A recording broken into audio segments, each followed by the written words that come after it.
Hi, my name is Annabelle Ricci. I'm a third-year medical student, and I've been making high-yield videos on all of the shelf exams after I take them.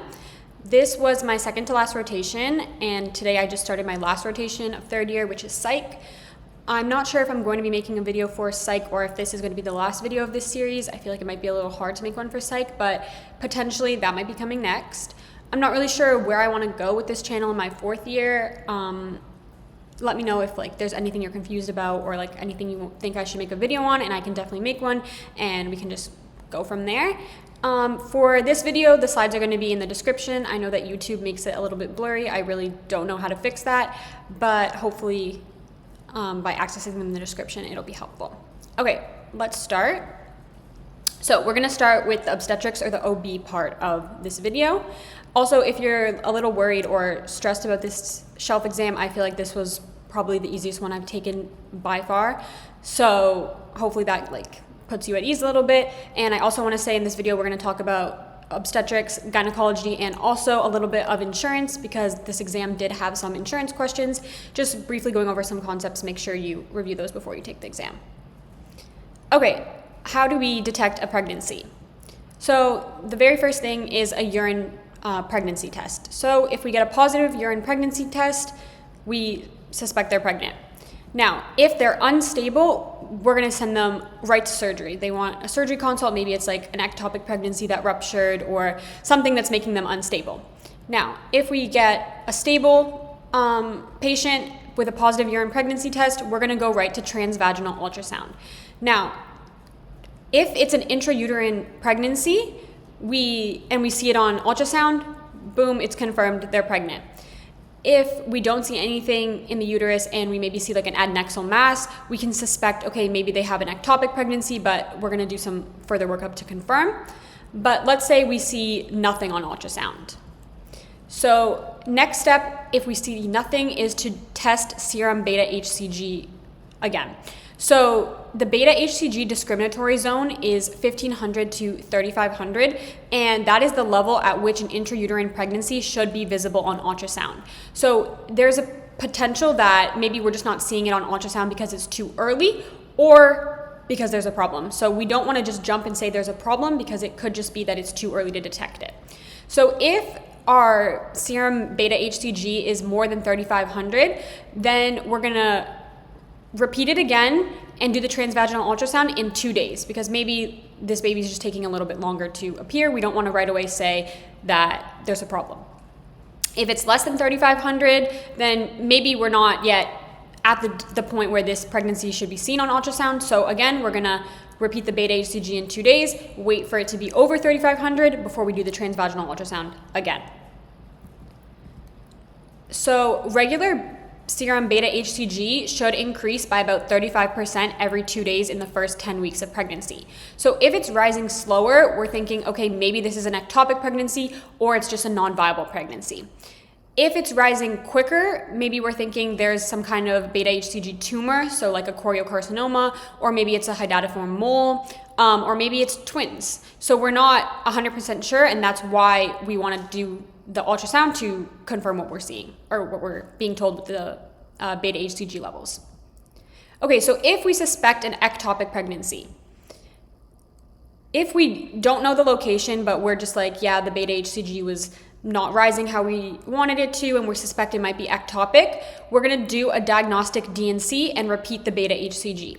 So a DNC is basically going into the uterus and looking around. So if we're inside the uterus and we see chorionic villi, and as well the beta HCG confirms that it's decreasing, then that confirms that we had an intrauterine pregnancy, but now it's not viable. The presence of the chorionic villi tells us that, okay, yes, it did implant in the uterus, but unfortunately now it's not viable because the beta HCG is decreasing. So in these kind of patients, it would just be the management would just be to reassure and observe them, because when we did that DNC, we're gonna remove anything that was in the uterus because it's non-viable. So everything has been removed, so there's no risk that something else could be going on in these patients, so they just get reassurance. If we did a DNC and we didn't see any chorionic villi and their beta HCG kept rising, then that does confirm that there's an ectopic pregnancy because we went in the uterus, we couldn't find the source, but the beta HCG is coming from somewhere, so it must be coming from somewhere ectopic. The uterus has been evacuated and there's still something producing beta HCG, which is how we confirm this. So an ectopic pregnancy cannot live, we cannot let it keep progressing. So if the patient is stable, we can give them methotrexate. Once we give the methotrexate, we monitor the beta HCG levels until they become undetectable, just to make sure that it's completely gone. However, giving methotrexate is not you can give it to anybody. It has some strict criteria that need to be filled in order for you to give it. So absolute contraindications to giving methotrexate are anyone that has some kind of hematologic abnormality like anemia, someone who's immunosuppressed, someone who has an active pulmonary renal hepatic disease, somebody who's breastfeeding, or somebody who had a ruptured fallopian tube, because again, it's not surgery. It can't clean up everything if the fallopian tube ruptured, it's just a drug.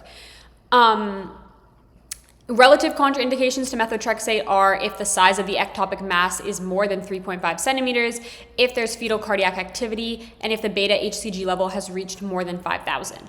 So I've seen questions, and how they're going to test you on this concept is show you an ectopic pregnancy, and then they're going to ask you what the next step is. And it could be a stable patient, but if it's a stable patient and the ectopic mass is 5 centimeters and the beta HCG level is 6,000, you're not going to give them methotrexate just because it has a high likelihood that it's not going to work. So you want to be very careful when you're selecting methotrexate as a therapy for an ectopic pregnancy, because there are some situations where it's not going to be effective.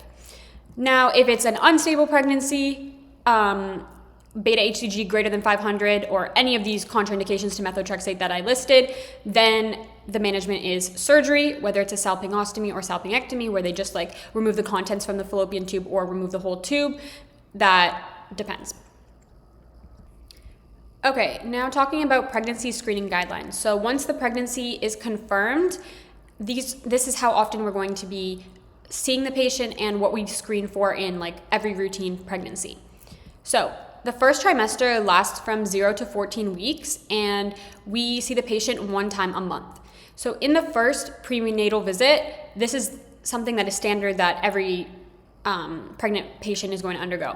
So CBC to check for anemia, to get their blood type, and to check RH status. So we want to check RH status because we are particularly worried if the mother is RH negative.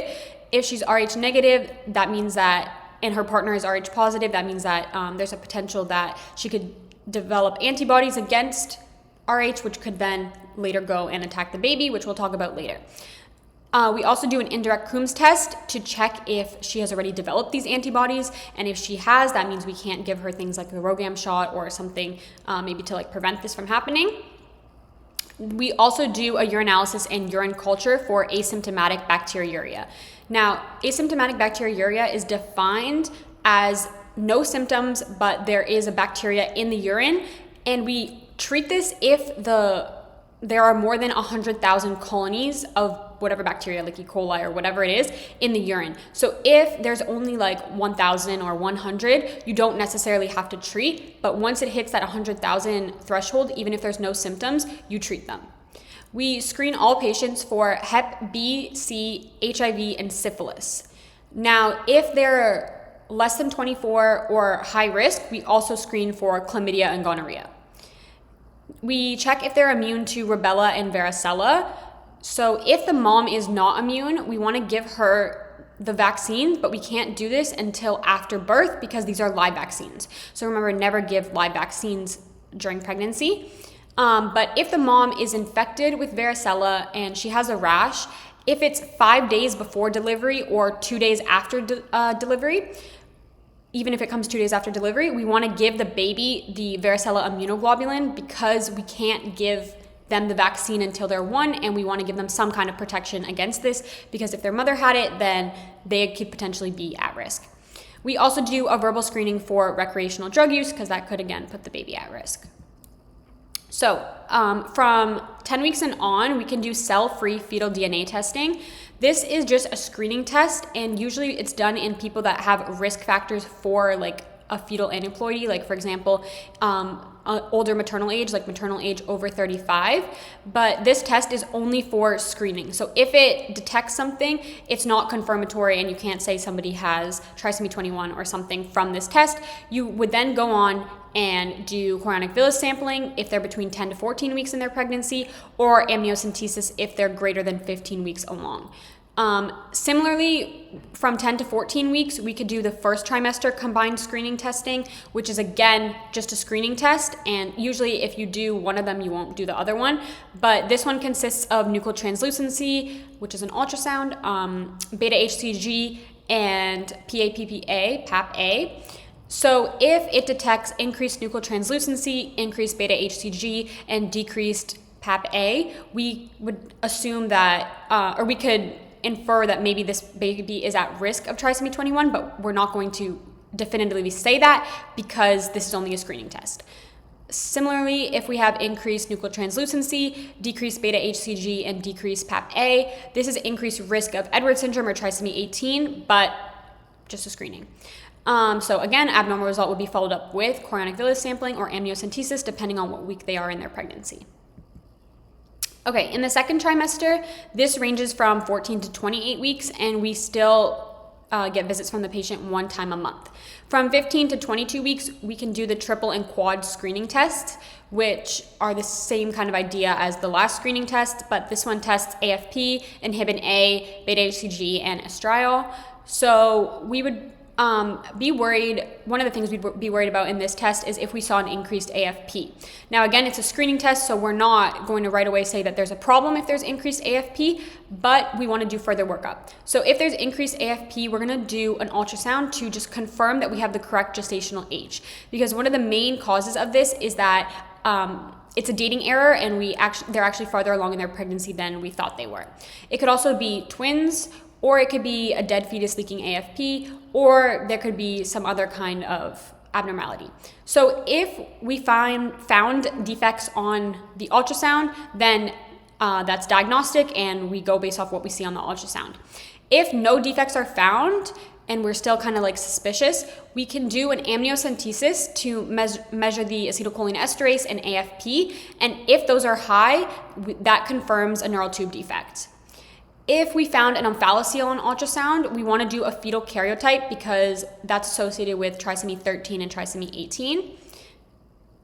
If we found gastroschisis on ultrasound, we don't need to do any further workup because this is not associated with any conditions, but that it would explain why there's increased AFP, because if there's an opening to the amniotic fluid from the baby, like in this case, the intestines are literally outside the body, then AFP can flow from inside the body to the amniotic fluid. So from 18 to 22 weeks, this is when we do the anatomy scan. We can check the gender of the baby, etc. From 24 to 28 weeks, this is when we do gestational diabetes screening. It's done with the 1 hour 50 gram oral glucose tolerance test. If this is above 140, then we move on to do the 3 hour oral glucose tolerance test to confirm the diagnosis. We also do a CBC, check for anemia, and we repeat the antibody screening, the indirect Coombs test that we did in the first trimester, because if the mom was, we only do this if the mom was Rh negative, and if she was Rh negative, we want to confirm that she still has not made any antibodies against the Rh antigen, because if she has, then we can't give the RhoGAM shot.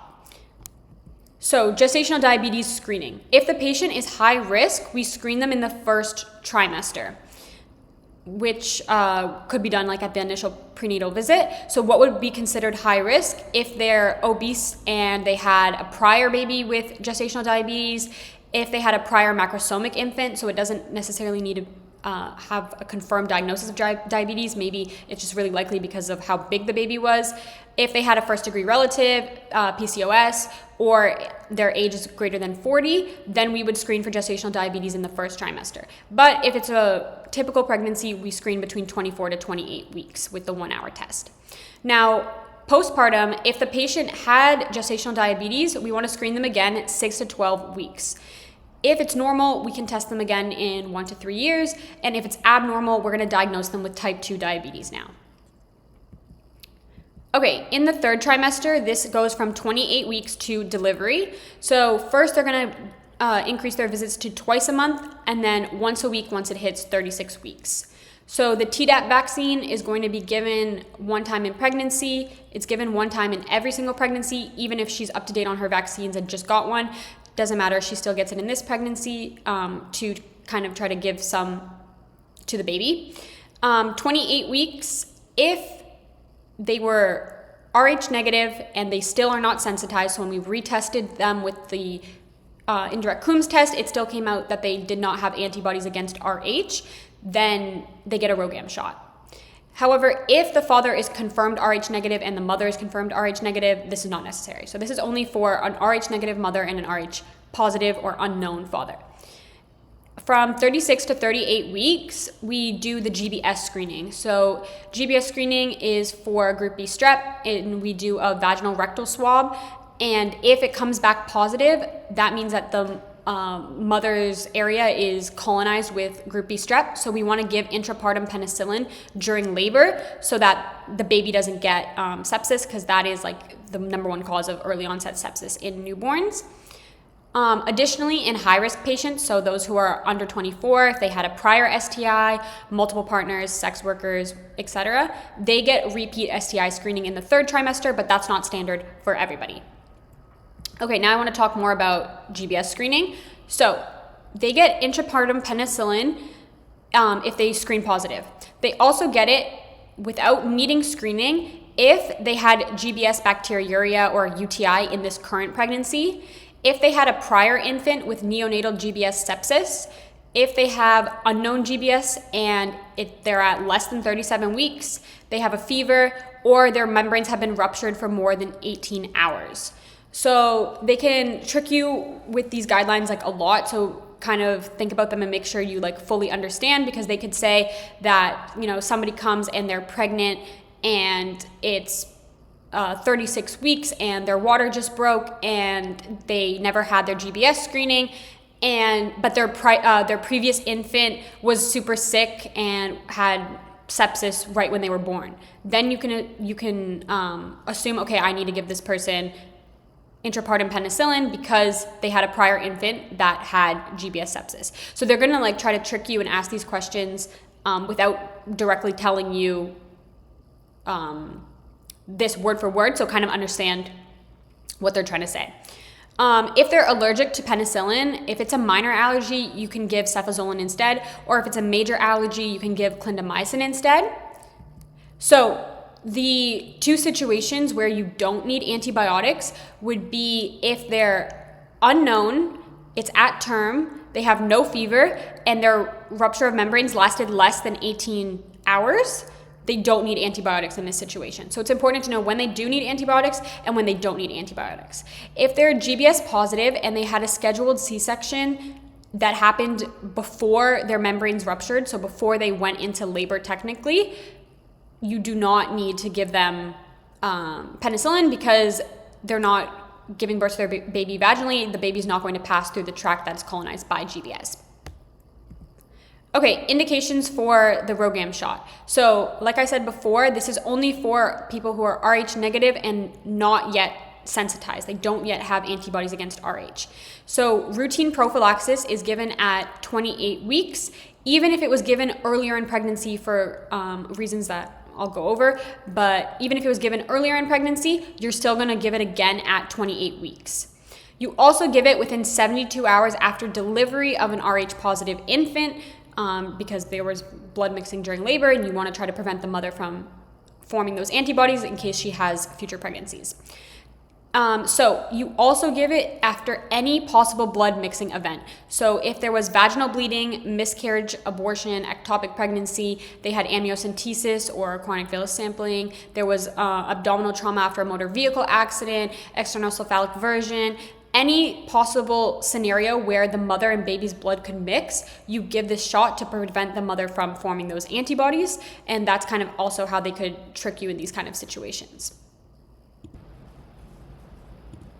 Okay, so we're going to go into more detail about RBC alloimmunization, which is when the maternal body is going to form the antibodies against RH and the baby. So we have a pregnant patient who is Rh negative and underwent amniocentesis weeks ago.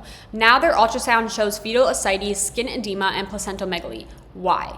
So like we talked about on the last slide, amniocentesis can cause fetal maternal blood mixing. So in this situation, that happened, and the maternal body started forming antibodies against Rh. Then they were IgG, so they crossed the placenta. They started hemolyzing the fetal red blood cells. It led to severe anemia in the baby, and that led to high output cardiac failure, and then all the fluid started leaking out of the tissues. It went into the skin, the abdominal cavity, and the baby got hydrops fetalis. So this happens with the Rh antigen, as I think we've mentioned many, many times, and I think that point is very clear. But another important thing to note is that it can also happen with other RBC antigens, like minor ones. So we have a patient with a remote history of blood transfusion after a motor vehicle accident, years ago. Now they're pregnant and Rh positive, but they have positive anti-Kel antibodies. So in this situation, we're not worried about the Rh antigen because the mom is Rh positive. We're worried about the anti-Kel antibodies that formed from her prior blood transfusion. So they can trick you like this because you would see this and think, oh, well, it can't be Rh alloimmunization because the mom's Rh positive. And that is true. But there's other antibodies that can cause this same kind of effect. So here we had non-D antigen RBC alloimmunization. And yes, this can occur even if the mother is Rh positive. So these are some important antibodies that you want to be aware of. So we have anti-D, which is the classic one. We have anti-Kel. This is the most dangerous one because it causes hemolysis, and it also suppresses fetal erythropoiesis, so it's really dangerous. And then we have anti-Lewis. This one forms an IgM antibody, and IgM antibodies do not cross the placenta. So the reason the other ones were able to cross the placenta is because they were IgG. And the next step, if the maternal antibody screen comes back positive, is to check the paternal antigen status. So if the father is negative, then the fetus is not at risk. If he's positive or unknown, then we have something to worry about, and we continue doing our workup. So we're going to do serial maternal antibody titers every 2 to 4 weeks until the critical titer is reached. So the critical titer is whatever that value is where there is enough antibodies that it could start mounting response against the fetus. So I think with the Rh antigen, it's more than 1/8. And then we're going to do the MCA Doppler, which is a middle cerebral artery Doppler, to check for fetal anemia. Once that MCA systolic velocity, peak systolic velocity, has reached greater than 1.5 multiples of the median, we can confirm that the fetus has anemia. Now, that's not really an important thing to memorize. It's just once it hits a certain value, you're going to realize, okay, that's how we would screen for anemia. This fetus has anemia. So if it's under 35 weeks, we can do cortocentesis, and we can confirm the anemia, first of all. That's the gold standard to confirm it. And we can even start giving the fetus blood. So we go in through the umbilical cord and then into the fetal cord and start giving them blood because they're anemic. And then if it's over 35 weeks, we kind of weigh the pros and cons, and we just say, okay, we're going to just go the delivery route because the cons of this are way worse than just early delivery. Okay, some more non-immune causes of hydrops fetalis. So we have a pregnant patient who works in a daycare with recent exposure to a child with a slapped cheek rash. So this is parvovirus. So we want to obtain the parvovirus IgG and IgM antibodies in this pregnant mother. If the IgG is positive and the IgM is negative, we're just going to reassure she had a past infection. If the IgM is positive, we're going to keep doing serial ultrasounds and MCA Dopplers to screen for fetal anemia. So let's say later on, this ultrasound comes back and it shows fetal ascites, pleural effusions, and skin edema. So we're going to assume that this baby got hydrops fetalis. And how did that happen? Well, parvovirus infects fetal RBC precursors. So now we're going to have decreased RBC production and severe fetal anemia, which eventually leads to the high output heart failure and the hydrops. So the next step is to do the MCA Doppler. And then once it gets really severe, we do the cortocentesis and intrauterine transfusion. Okay, we have a pregnant patient with ultrasound showing fetal hydrops, macrocephaly, very short long bones, a narrow thorax, and pulmonary hypoplasia. So this is achondroplasia. It's going to show, because of the small thorax, the pulmonary hypoplasia, the lungs never fully developed, and they had chronic fetal hypoxia, which led to the right-sided heart failure, and eventually hydrops fetalis. We have a pregnant patient with a mild microcytic anemia, a hemoglobin which is a little bit low, 10.5, but an MCV that's very low of 68, a normal ferritin, so normal iron studies, and the ultrasound shows fetal ascites, skin edema, cardiomegaly, placentomegaly, signs of hydrops fetalis. So the cause in this case would be alpha thalassemia major. We had severe fetal anemia, which led to hypoxia, which led to high output heart failure, and then hydrops. This is often fatal, and you're going to detect this in a question by looking at the mother's CBC. When her MCV is really low but normal iron studies, and then the fetus develops hydrops, it's like in questions, it's going to be alpha thalassemia. Like that's the presentation they're going to give you. Okay, a pregnant patient at greater than 20 weeks now has absent fetal cardiac activity on ultrasound. So maybe it could be from this situation like alpha thalassemia or just any in general. What is the next step? So this is diagnosed as intrauterine fetal demise. So not to get confused with a miscarriage because that's a loss at less than 20 weeks. This is greater than 20 weeks. And the next step depends on exactly what week we're in. So if we're between 20 to 23 weeks and 6 days, so basically almost 24 weeks, we could do a D&E, so like just evacuate the uterus, or vaginal delivery. If it's greater than 24 weeks, we're going to do induction and a vaginal delivery. We would even prefer to do this if the baby is breech, because putting the mother through a C-section is worse and can lead to like way more complications than a vaginal delivery. So in any of these kind of situations, we would want to give a vaginal delivery unless like absolutely like you cannot. You always try to give vaginal delivery. A complication of this is if the retained demised fetus is in there for several weeks, the mother can eventually develop DIC, which would be very serious, which is why we want to remove the baby. Okay, what vaccines should be given during pregnancy? So this is a list of vaccines that are safe in pregnancy, but I think it's easier to just learn which ones are contraindicated. So anything that's contraindicated is going to be a live vaccine. So we have the MMR, the VZV, influenza, and additionally, you don't give HPV. The ones that we give in every single pregnancy are going to be Tdap, and if it's the correct season, you can give influenza. We can also give RSV. And then if it's a high-risk patient and we can give any of these other vaccines. Okay, the antihypertensives given during pregnancy. So in order to diagnose hypertension during pregnancy, it needs to be a blood pressure reading of greater than 140/90 on 2 readings 4 or greater hours apart after 20 weeks. So this is not like a non-pregnant patient where you have to, repeat it on a separate day. Even if the 2 readings are more than 4 hours apart, we can diagnose hypertension, and we want to start treating them for this because of the eventual complications that can happen in pregnancy. Okay, the drugs we give are labetalol, nifedipine, hydralazine, or methyldopa. These kind of drugs are like the most common ones they're gonna tell you. You kind of just have to memorize them.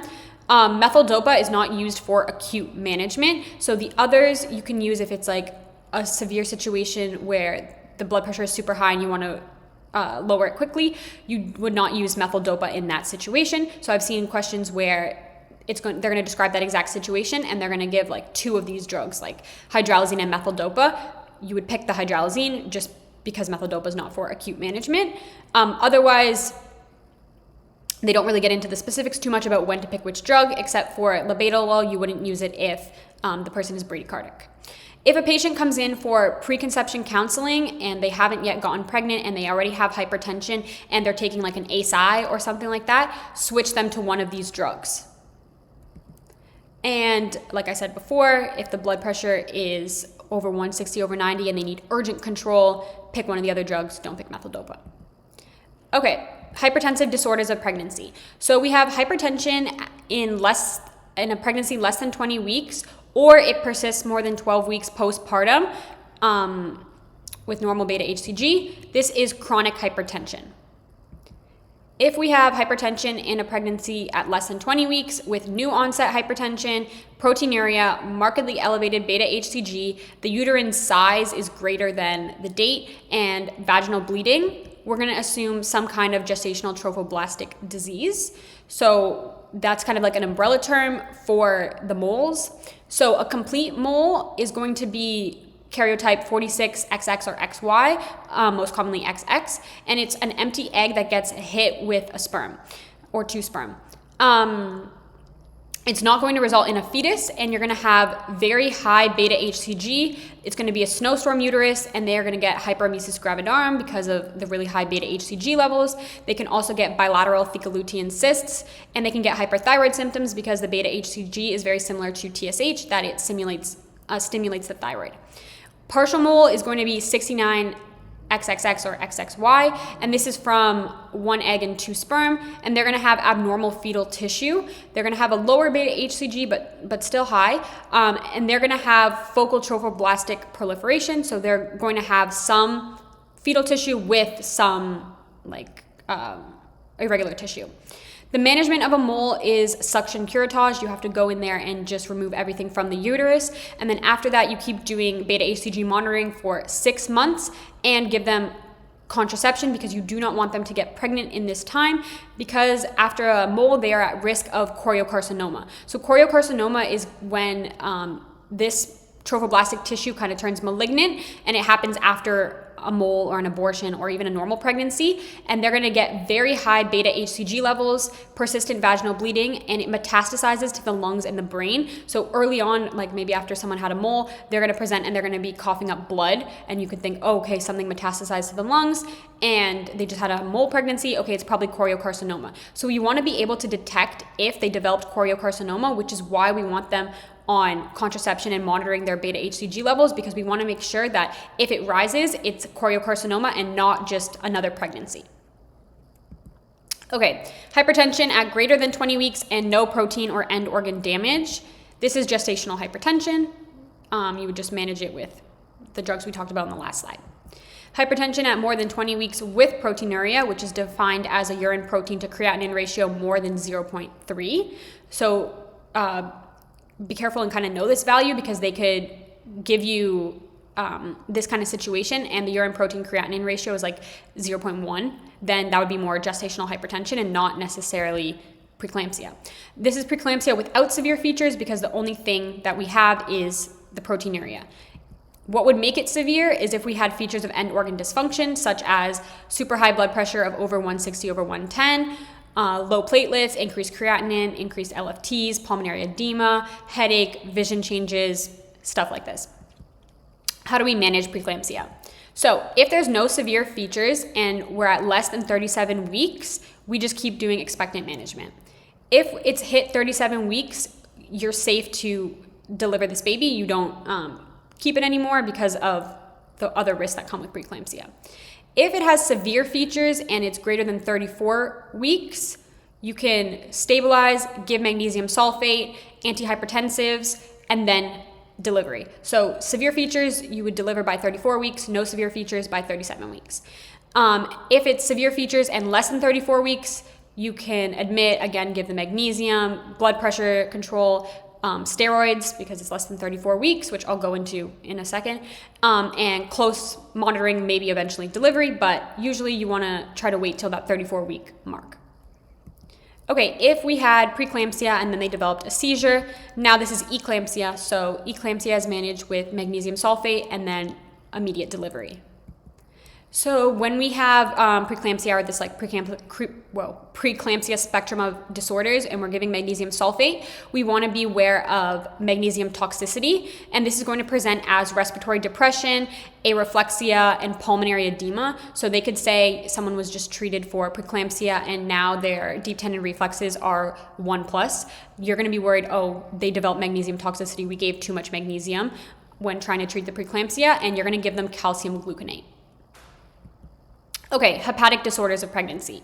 So we have a pregnant patient in the 3rd trimester with right upper quadrant pain, nausea and vomiting, hypertension, platelets that are 75K, increased AST, ALT, and hemolysis on smear. So if we just work out what each of these symptoms are kind of explaining. This is HELP, which is hemolysis, elevated liver enzymes for the E and the L, and then low platelets for the L and the P. And this is managed the same as preeclampsia with severe features. We have a pregnant patient who is near term with nausea, vomiting, abdominal pain, jaundice, hypoglycemia, increased liver enzymes, bilirubin, increased PT-PTT, and encephalopathy. So this sounds more like an even more severe version, and like there's signs of liver failure because we have increased PT-PTT, encephalopathy, hypoglycemia, etc. This is acute fatty liver of pregnancy, and it's a deficiency of mitochondrial long-chain 3-hydroxyacyl-CoA dehydrogenase. Basically, this led to maternal liver failure. So as soon as this happens, you need to do urgent delivery. Okay, we have a pregnant patient in the 3rd trimester with intense pruritus of the palms and soles. It's worse at night. There's no rash. We measure their serum bile acids. They're elevated, and there's maybe a mild increase in their liver enzymes. This is intrahepatic cholestasis of pregnancy. The next step is to give ursodeoxycholic acid, but beware because this has an increased risk of 3rd trimester abortion. But you're just going to be able to tell that it's this diagnosis when it's just a really itchy pregnant patient with increased serum bile acids. That's what you need to basically take away from this. Okay, now nausea and vomiting in pregnancy. So we have a pregnant patient in the 1st trimester who has nausea and vomiting, mild weight loss, moist mucous membranes, and normal electrolytes. This is just nausea and vomiting in pregnancy. The management is oral hydration, small frequent meals, vitamin B6 and doxalamine, which is an antihistamine, and then antiemetics if needed. So how do we differentiate that from this condition? So this now is a pregnant patient in the 1st trimester who has severe persistent vomiting, more than 5% pre-pregnancy weight loss, dry mucous membranes, orthostatic hypotension, hypokalemia, hypoglycemia, ketonuria, and mildly elevated liver enzymes.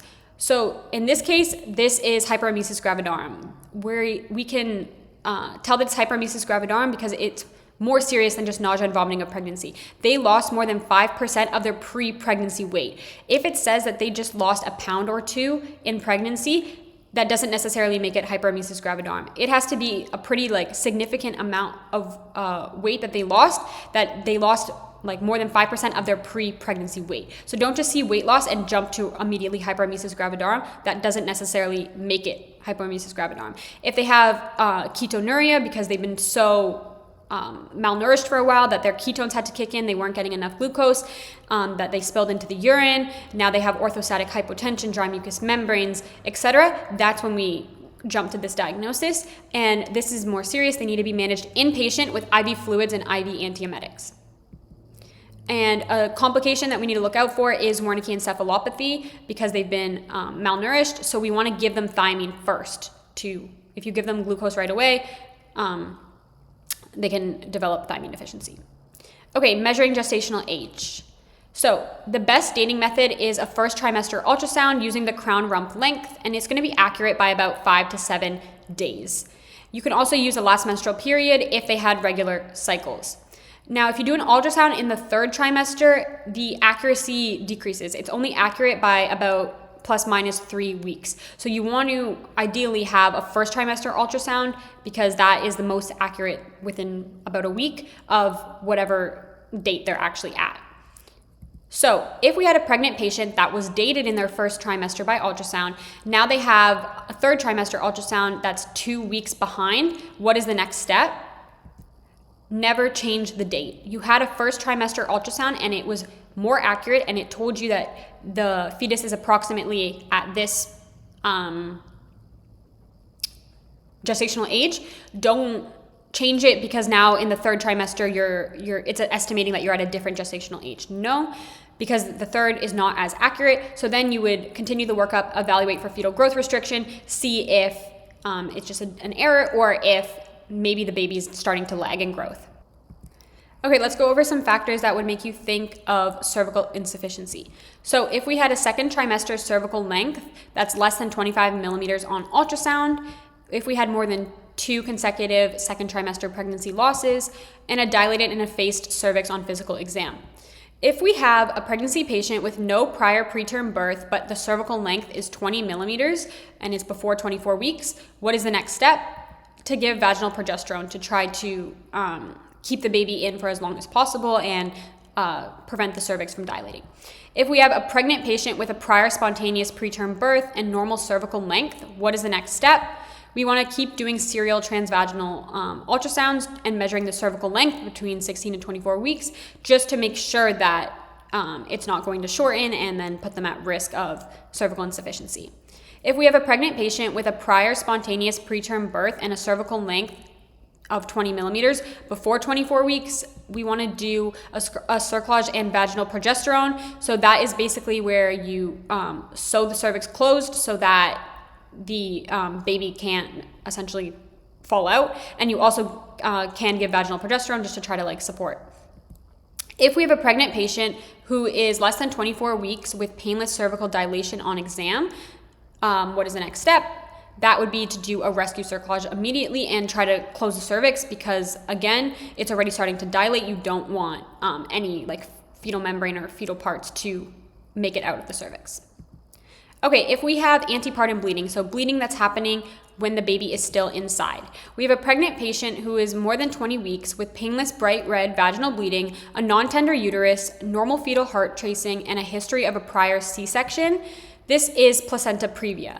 For placenta previa, it may correct on its own before labor, so this is not necessarily an emergency. We are going to diagnose it with trans-abdominal ultrasound first, and we can confirm it with a transvaginal ultrasound. If it's a stable preterm patient that's not in labor, we just continue with expectant management, pelvic rest, no intercourse, no digital exam, so never put your fingers in there and try to do an exam because we could, again, hit the placenta, it could start to bleed. And we just wait because it can correct on its own. If it's persistent previa and we're near term, then we're going to want to schedule a C-section because obviously the baby can't make it out. If there's a placenta like blocking the way, the baby can't make it out. If it's unstable or in labor already, then we just go right to C-section. And if it's a situation where it corrects itself, then great, and we can do vaginal delivery. We have a pregnant patient in the 3rd trimester with sudden painful abdominal pain, a tender hypertonic uterus, and fetal distress. So this is placental abruption. In this situation, in this vignette that I chose on purpose, I didn't put that they start bleeding because sometimes the bleeding is concealed and you don't, they won't give it to you in the question, and that doesn't mean it's not placental abruption. If you have a tender, like firm hypertonic uterus, fetal distress, and abdominal pain, you should suspect placental abruption.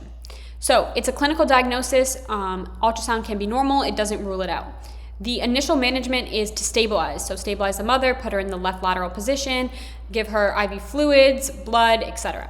If it's a stable and reassuring fetus and it's preterm, you can keep doing expectant management. But if we hit 34 weeks, you do delivery. We can do vaginal delivery if there's no contraindications, or if there are, which I'll talk about what the contraindications are in a second, we can do C-section. If it's an unstable mother or the baby's in distress, then we have to do an emergent delivery, and it's usually a C-section. If we have a pregnant patient in labor with prior C-section and they develop sudden severe abdominal pain, vaginal bleeding and fetal bradycardia, a loss of fetal station and cessation of contractions, this is uterine rupture. So we're gonna have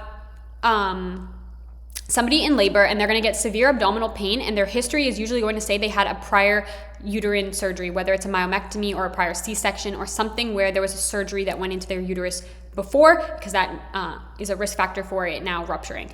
There's going to be fetal bradycardia and loss of fetal station. So let's say the baby was on its way descending and it was at +2, which means it's very close to delivering, and then it went back to -1. So the baby went back up. That is a very telltale sign that it's uterine rupture. Also, contractions are going to stop because the uterus now just kind of like ripped in half and it can't contract in unison anymore. The management is going to be urgent laparotomy and C-section. We are going to have to remove the uterus now. We have a pregnant patient with rupture of membranes followed by painless vaginal bleeding and sudden fetal bradycardia. This is vasoprevia, and the next step is an emergent C-section because the bleeding is coming from the cord or from the baby, which is why it's painless to the mother, and it's not going to be like a huge gush of blood. It's coming from the baby, and we're going to get fetal bradycardia because the bleeding is coming from the baby. The baby's unstable. We have to go emergent C-section.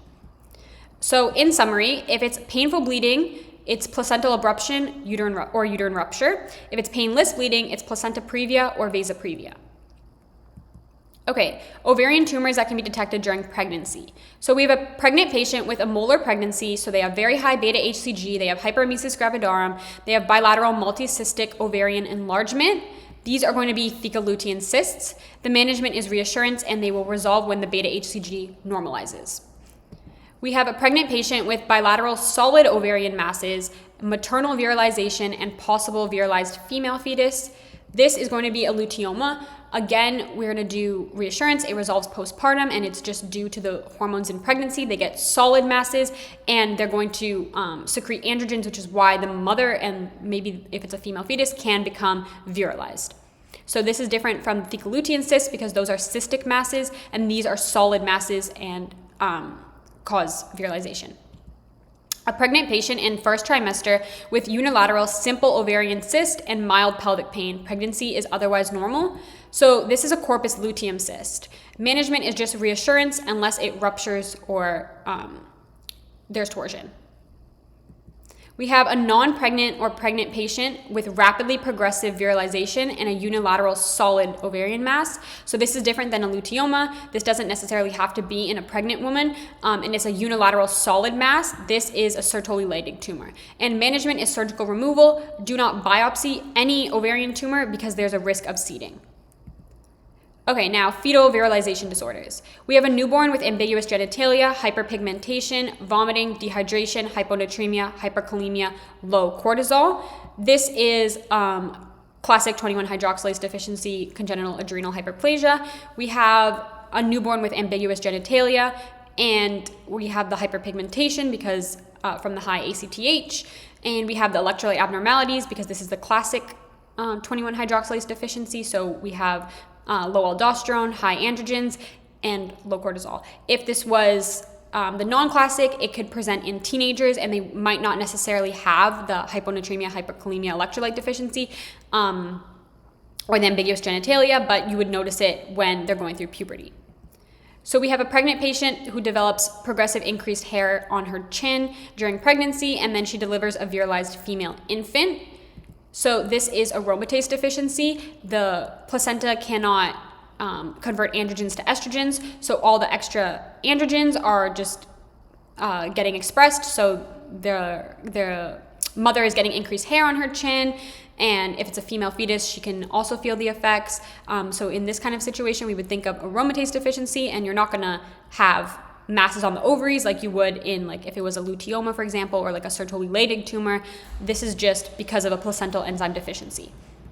Okay, CTG tracings. We're going to go over the components. So we are able to see the fetal heart rate. So a normal baseline fetal heart rate should be between 110 to 160. If it's lower than that, it's bradycardia. If it's higher than that, it's tachycardia. If we're unable to find the fetal heart rate using external methods, we would do an ultrasound to try to check on the baby. The next step is variability. So variability are the beat-to-beat fluctuations on these tracings, which I'm going to show you them on the next slide. But we want there to be moderate variability between 6 to 25. So that's kind of like when the graph goes up and down like this, and that's reassuring. If we don't see that there, it could be due to fetal sleep, prematurity, CNS depressants, or fetal hypoxia. It doesn't necessarily mean it's a bad thing because it could just be fetal sleep. So we're going to have to do like a further workup to determine what it actually is in those kind of situations, which we'll get into. Accelerations are a temporary increase in fetal heart rate. They don't need to be present, but if they are present, they're reassuring. They just mean that the fetus is moving and that there's intact fetal oxygenation and CNS response. So I'm going to show you on the next slide and talk about category 1, etc. Tracings, but just know that accelerations are kind of like indifferent. If they're there, it's good. If they're not there, it's not bad. Then we have decelerations, which I'm going to talk about on the next slide, and sinusoidal patterns. So this is a smooth wave-like fetal heart rate pattern with no variability, and it's just severe fetal anemia, and we're going to look at a picture of it in a second. Oh, right now. Okay, so you can kind of see how like the wavelengths are pretty even, and they just keep going up and down with no variability. It's a straight like line. So we're going to talk about the decelerations now. So right here we can see this example is showing a late deceleration. So at the bottom of this tracing, we are looking at maternal contractions. And then at the top, that's where we see the fetal heart rate and how the fetus is doing. So as we can see, when there's the first maternal contraction, it ends, and as it's ending, the fetal heart rate goes sharply down and back up. So it's a little bit to the right of when the maternal contraction occurred. This is a late deceleration. So it's not happening at the same time as the maternal contraction. It's happening a little bit later. And the cause is uteroplacental insufficiency. And that's just like something you need to know. Like late decelerations are because of uteroplacental insufficiency. That's just a fact. Then when we move on here, we can see variable decelerations. So these are going to be decelerations that occur just randomly. They don't necessarily line up with when the contractions are. You're not going to see them with every contraction. They might sometimes be there, sometimes not. And they're kind of sharper than a late or an early deceleration. They last less than 30 seconds, and the cause is umbilical cord compression, usually from oligohydramnios. So these can be recurrent or they could just be intermittent. So if they're recurrent, that means that they occur with more than 50% of the maternal contractions that we see. So if we look here and I count how many maternal contractions there are, there's 1, 2, 3, 4, 5. There's 5, and we have 3 variable decelerations at the top part of the graph, which is the fetus. This means that these are recurrent variable decelerations because they are happening with more than 50% of the contractions of the mother. Now we can have early decelerations. These mirror the contraction. So at the exact same time that the contraction is happening, we're going to have a deceleration. It just means that the fetal head is getting compressed, and it's benign. You don't need to do anything for it. It's just a finding that's there. So how are we going to remember that early decelerations go with fetal head compression, variable decelerations go with umbilical cord compression, etc.? Well, there's a mnemonic. So it's veal chop. So the first letter of each word, of the first word, goes with the first letter of the second word. The second letter of the second word goes with the second letter of the second word. I kind of confused myself by saying that, but hopefully that made sense. So variable decelerations are associated with cord compression. So the first line goes together. The E goes with the H. So early decelerations are associated with head compression.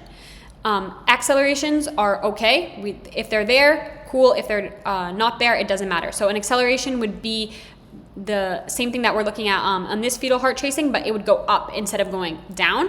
And then a late deceleration is associated with placental insufficiency. So L goes with P. So you can just remember veal chop, and the first letters go together, second, third, fourth. If that helps you to memorize it, cool. If you just know it, then that's also cool. Okay, fetal heart rate tracing categories now. So these categories determine how we manage what we see on these tracings. So category 1 is a normal or reassuring tracing. So the baseline is going to be within the appropriate range. There's going to be moderate variability. There could be accelerations. There might not be, because again, like we said, they don't really add or take away. And there could be early decelerations as well. Again, those are benign. So any of these findings mean it's a reassuring tracing, and we just do reassurance. If it's category 2, that means it's anything that's not category 1 or category 3. So I think it's easiest to talk about category 1 and category 3 and then come back to this. So category 3 is an abnormal tracing. So it's going to have an absent variability. So there's going to be no fluctuations where it's going up and down like that. And it's going to have recurrent late decelerations, recurrent variable decelerations, bradycardia. Any of those findings with absent variability is a category 3 tracing. So the management for category 3 and category 2, so category 2 is anything else, is the first step is intrauterine resuscitation. So in the green box, I put some examples. So like put the mother in left lateral maternal repositioning, give her IV fluids, stop the oxytocin or unitonics, treat the tachysystole, correct her hypotension, etc. So first you're gonna try something like that. And if that doesn't work, then you're gonna go to urgent delivery and deliver the fetus. So that's how we manage category 3, and then category 2, kind of the same thing.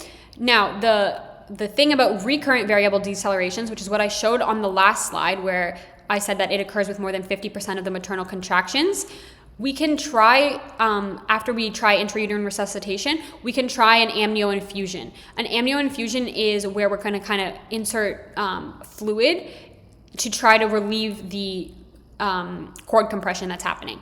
So by inserting that fluid, hopefully we can stop the recurrent variable decelerations. If that doesn't work, then we go to delivery. The only time you wouldn't do an amnio infusion is if there was a prior uterine surgery. So a prior C-section, a prior myomectomy, any prior uterine surgery, we don't do an amnio infusion because of the risk of uterine rupture. Okay, and then again, sinusoidal is when there's severe fetal anemia, and that leads to immediate delivery. Okay, so if the fetus is not moving as much as we would want it to, we can do a series of tests. So the first would be the non-stress test. So the non-stress test literally gives us the same tracings that we just talked about on the last slide, and we're basically just monitoring the mother for a period of time, like 20 minutes, to see if the baby moves and like if the baby's reacting and doing well. So if we get a reactive non-stress test, that means the baby's moving, that's good, that's reassuring. This has a very high negative predictive value, or NPV, for fetal acidemia and stillbirth over the next week. So this means that a negative test is reassuring that the baby is not going to result in a stillbirth over the next week. So a negative test is good and rules out the condition. Now, if it's a non-reactive stress test, then that means we have less than 2 accelerations in 20 minutes, but we can't just right away say that's a positive result, the fetus has something wrong, because it could just be due to fetal sleep. So it needs further evaluation. I want to just briefly talk about how we define less than 2 accelerations, because we could easily say that, but then they're going to describe it to you in a question, and you're not going to know how an acceleration is described. So an acceleration is described as if it's beyond 32 weeks in the pregnancy, 15 beats per minute above the baseline for 15 seconds, twice in 20 minutes. So you need 2 of these, if it's above 32 weeks, to happen for it to be a reactive non-stress test.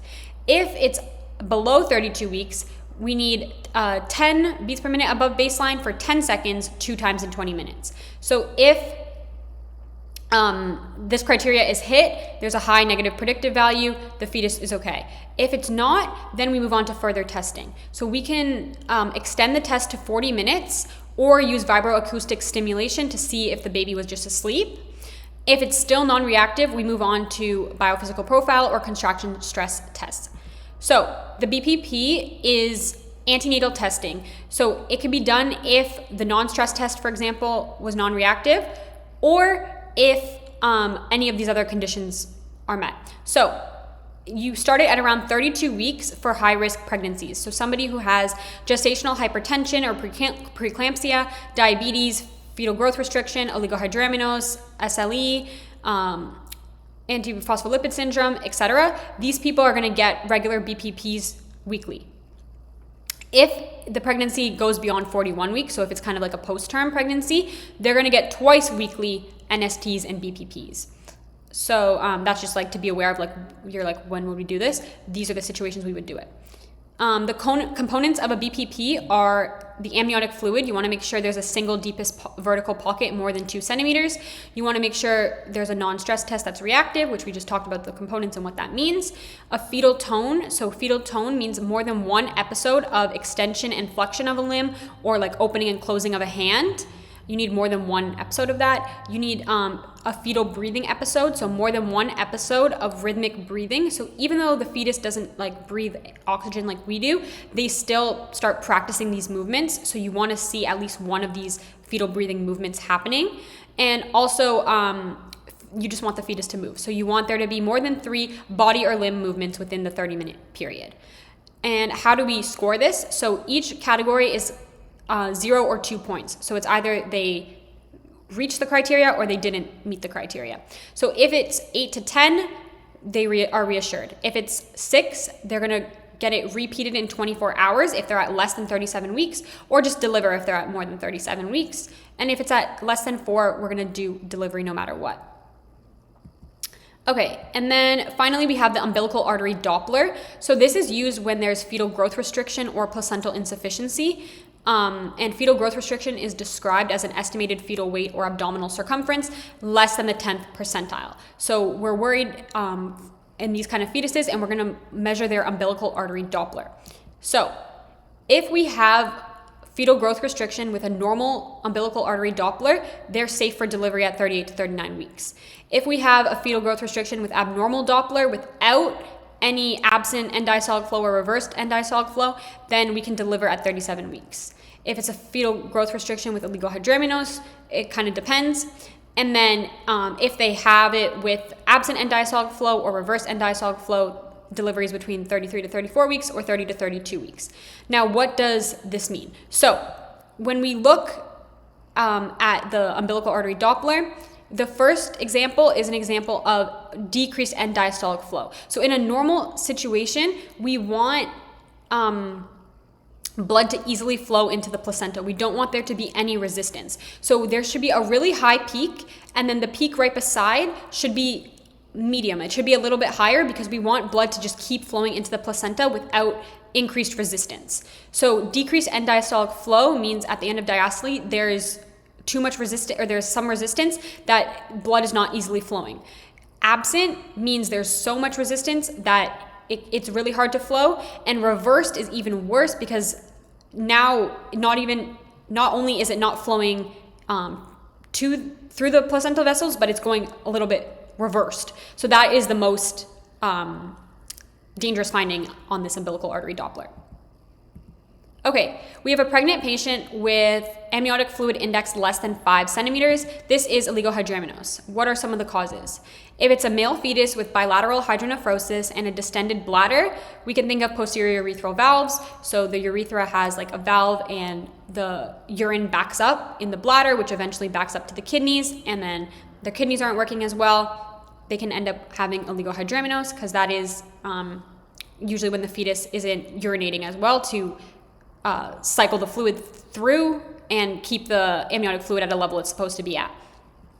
If we have an early gestational age and symmetric fetal growth restriction, we could think there's a fetal renal anomaly or there's some kind of aneuploidy why the fetus is not producing enough amniotic fluid.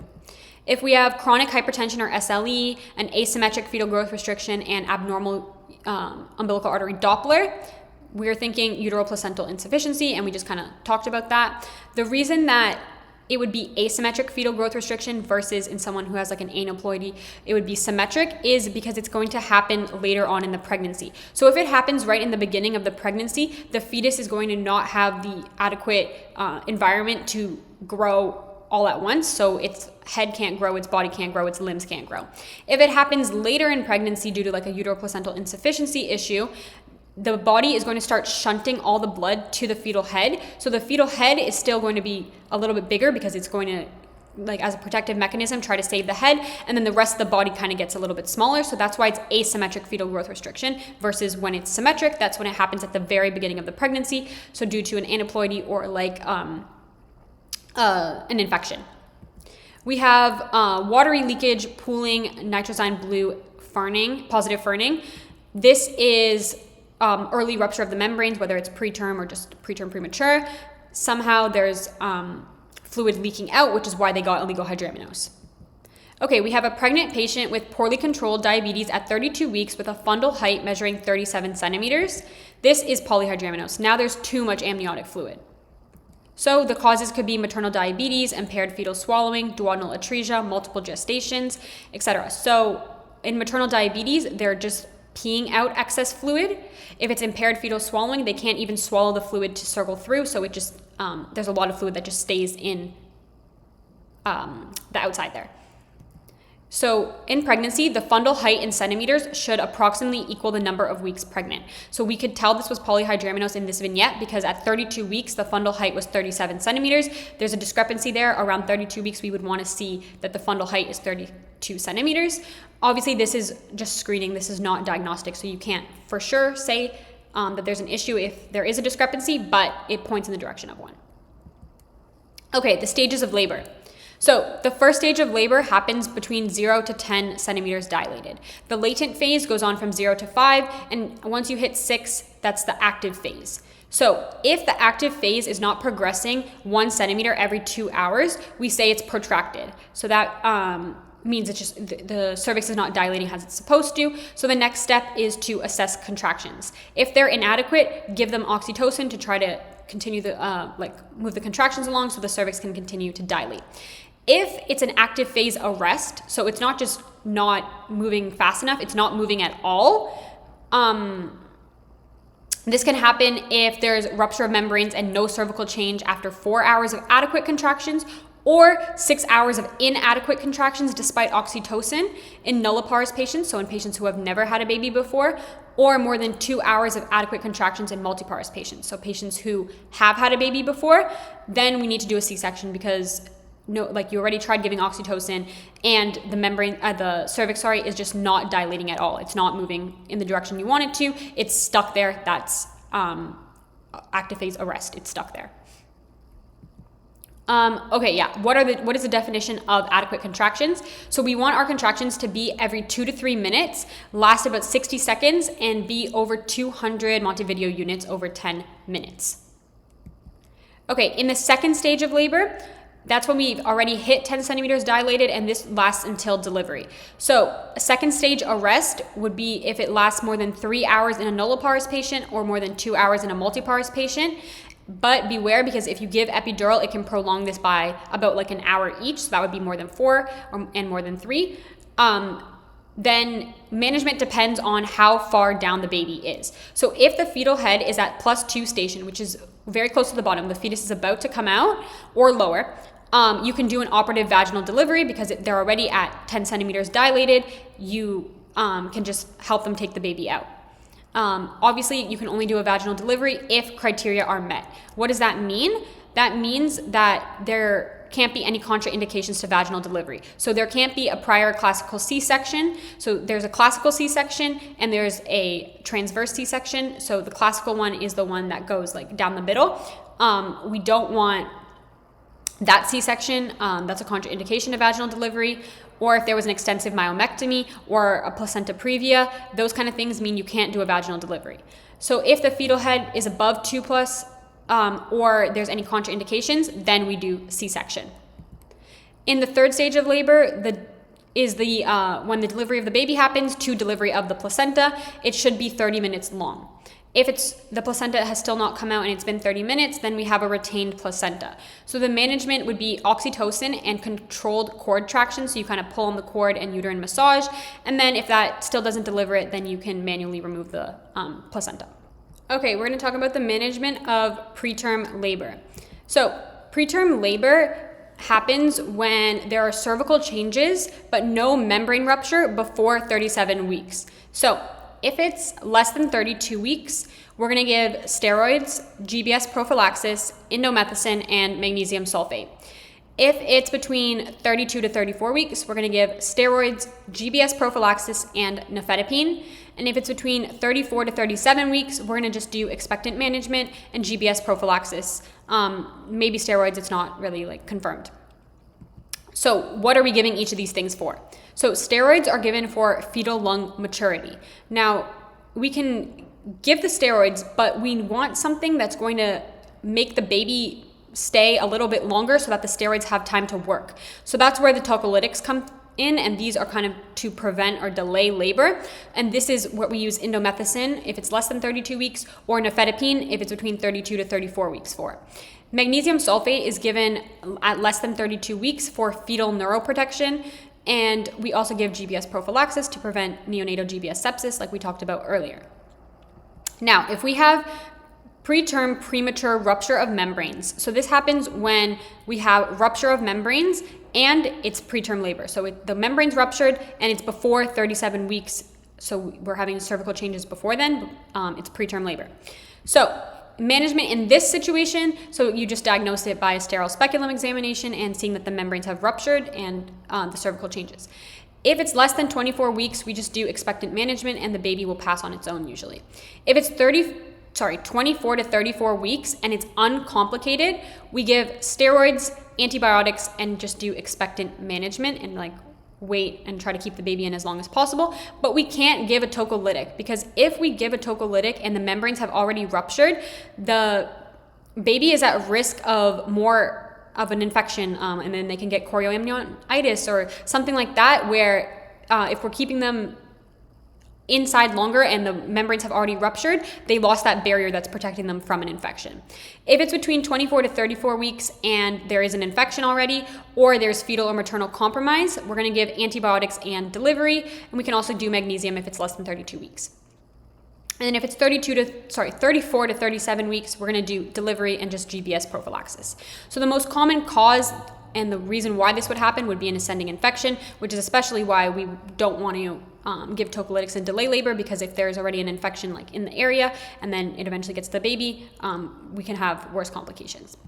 Okay, now if we just have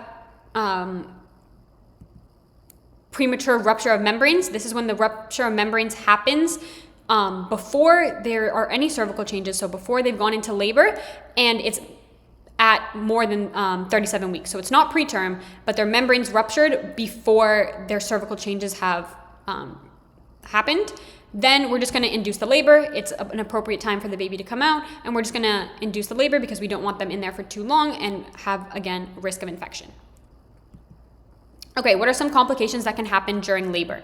So if we have a pregnant patient with gestational diabetes and then they deliver the fetal head, but then it retracts back up against the perineum, we're thinking that it's shoulder dystocia from fetal macrosomia. So gestational diabetes can lead to really big head, really big baby. So in a situation like this, the next step would be to elevate the legs and flex the hips, which is the McRoberts maneuver, and try to deliver the baby that way.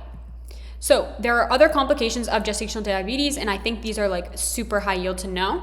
So in early pregnancy, if somebody is coming in and they already had diabetes, so it could be they had type 1 from childhood, or they just got it like very early on in pregnancy, they can actually get defects that happen during embryogenesis. So cardiac defects, neural tube defects, limb defects, all those kind of things are associated with gestational diabetes mellitus. That is very important to know.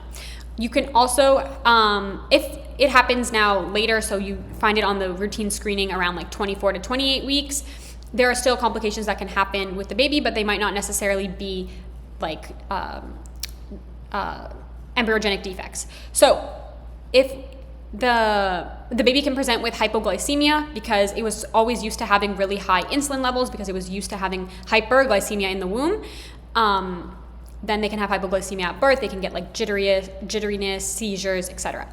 We can have polycythemia because they're used to being in a fetal hypoxic state, so they've upped their EPO, made more red blood cells, and now they have polycythemia when they're born. They can get hyperbilirubinemia because we're going to have more red blood cells, so more red blood cells get broken down, and then we don't have enough liver enzymes to conjugate that. We can also have respiratory distress because insulin antagonizes cortisol. So by doing that, we're going to have decreased surfactant and lung maturation. We can also get hypocalcemia from delayed parathyroid response. Okay, after a vaginal delivery, traction is applied to the umbilical cord to deliver the placenta. The patient starts bleeding and the uterine fundus is not palpable abdominally. And there's a red, smooth mass protruding from the vagina. This is uterine inversion. So they pulled really hard on the cord that they actually inverted the uterus and it started coming out the vagina now. So in this situation, you stop uterotonics and you manually replace the uterus. So you, with your hand, put it back into place and then remove the placenta if it's still attached. Then you want to give uterotonics to prevent rebleeding. So you didn't want the uterus contracted in the beginning, but afterwards, once it's back in place, you want to give uterotonics because you don't want excessive bleeding. So if we have a pregnant patient with rupture of membranes followed by sudden severe fetal bradycardia and the exam shows a pulsating umbilical cord in the vagina, This is umbilical cord prolapse. So the initial management is to manually elevate the presenting fetal part off the cord so that they're not preventing flow through the cord, and then do a C-section. So this is a situation where it calls for a C-section even if the fetus technically could undergo a vaginal delivery. Okay, continuing labor complications. We have a laboring patient with fever, uterine tenderness, fetal tachycardia, and purulent amniotic fluid. This is chorioamnionitis. So in this situation, we give antibiotics and deliver. Depending on the situation, if we can do a vaginal delivery, we give IV Ampigenta, and if we do a C-section, we have to also add Clinda. So this is the classic fetal heart rate tracing that you're going to see if there is any kind of intraamniotic infection. So any infection when the baby is in the womb. Maternal fever leads to fetal tachycardia. So as we can see here, the baseline fetal heart rate is at 180. That is tachycardia. So in this situation, whenever we see this on a tracing, we're going to suspect that there's some kind of infection. We have a postpartum patient with fever more than 24 hours after delivery, fundal tenderness, and foul-smelling lochia. So this is literally the exact same thing, but now the baby is out of the womb. So this is postpartum endometritis. Now there's an infection, but the baby is no longer there. We're going to treat it with IV Clinda and Genta. We have a pregnant patient at 35 weeks with a history of recurrent painful genital ulcers, but no active lesions or prodromal symptoms at this moment. So this is HSV. We're going to start suppressive acyclovir at 36 weeks in a regular pregnancy. So right now we're at 35 weeks. Because she's had herpes before, we're going to give her acyclovir even if she doesn't have it at this exact moment. Now, if we get to the point of labor and she still has no symptoms, then we're okay to do a vaginal delivery. If she does have symptoms by that point, we have to do a C-section to not expose the baby to that. A pregnant patient with HIV at 36 weeks has a viral load of 1,200 copies despite being on antiretroviral therapy. What is the next step? So you want to continue them on antiretroviral therapy. You're going to give intrapartum IV zidovudine during delivery, and you want to do a C-section. Whenever the viral load is over 1,000 copies, we're going to do a C-section. So this is the exact same vignette, but the viral load is less than 1,000 copies, we can do a vaginal delivery. Now, if the HIV viral load is less than 50 and they're compliant with their antiretroviral therapy, we don't need IV zidovudine during birth. Okay, now postpartum bleeding. So this is bleeding that's going to happen after the baby has delivered. So we have a postpartum patient with heavy bleeding and an enlarged boggy uterus after prolonged labor or like a really big infant. This is uterine atony. So basically the uterine lost its tone and it's failing to contract. So the management in this situation would be first line to do a bimanual uterine massage. So you try to massage the uterus and get it to contract, and you can also give oxytocin. If that doesn't work, second line is to go to tranexamic acid. If that doesn't work, you can add methyl-orgonavine, but this is contraindicated if they have hypertension, so don't give that if they have hypertension. We can also give carboprost, but you can't give that if they have asthma. We could also give misoprostol. If none of these work, we could go to balloon tamponade, and then eventually we put in a B-Lynch stitch and laparotomy if none of that is working, because we need to stop the bleeding, so we want to just like sew the uterus closed. Okay, a postpartum patient with heavy bleeding despite a firm, well-contracted uterus. So in this situation, it can't be uterine atony because it's telling us that it's firm, so we're going to suspect something else, maybe a genital tract laceration. So we're going to inspect and try to find where the laceration or the cut is and repair it. We have a postpartum patient with heavy bleeding, a boggy uterus, incomplete placenta, and an ultrasound showing echogenic intrauterine mass or a thickened stripe. So these are would make us suspicious of retained placenta or retained products of conception. So first we're going to manually remove them, and then if that still doesn't work, we're going to do a DNC. We have a laboring or immediately postpartum patient who suddenly develops dyspnea, hypoxia, hypotension, altered mental status, followed by persistent bleeding from IV sites with low fibrinogen, prolonged PTT, thrombocytopenia. So here we're seeing really severe bleeding and even bleeding from IV sites. This should make us think of some sort of DIC and the cause, because we can see there's dyspnea, hypotension, altered mental status, is an amniotic fluid embolism. We have a patient with placenta previa and a prior C-section that has heavy bleeding after delivery when the placenta does not separate. So here we're going to think of placenta accreta. The ultrasound clues that we're going to see are placental lacunae or villus lakes and myometrial thinning, because the placenta has literally adhered itself to the wall, so the myometrium is going to be thinner. If this was diagnosed prenatally, we're going to do a planned C-section with hysterectomy and just take it all out at once, because there's no way to separate the placenta from the uterine wall that it's attached itself to. If, unfortunately, it gets diagnosed at delivery, then they're going to have to do an emergency hysterectomy at that time. Okay, postpartum psych complications.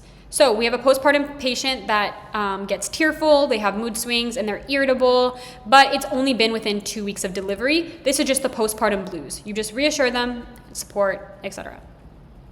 If now it's been more than 2 weeks since delivery and there's depressed mood, anhedonia, poor sleep, guilt, low energy, and they have intrusive thoughts of harming the baby, but they're feeling distressed by those thoughts, like they don't want to act on those thoughts, we're going to think of postpartum depression, and the management is psychotherapy and SSRIs, but be careful because SSRIs do take weeks to work. We have a postpartum patient within 2 weeks of delivery, and they have hallucinations, delusions about the baby, paranoia, disorganized behavior, or thoughts of harming the baby, and you can tell that they have a lack of insight. Then this is postpartum psychosis, and they immediately need to be hospitalized because you don't want to send them back home to their baby and then they do something to their baby. Okay, postpartum contraception.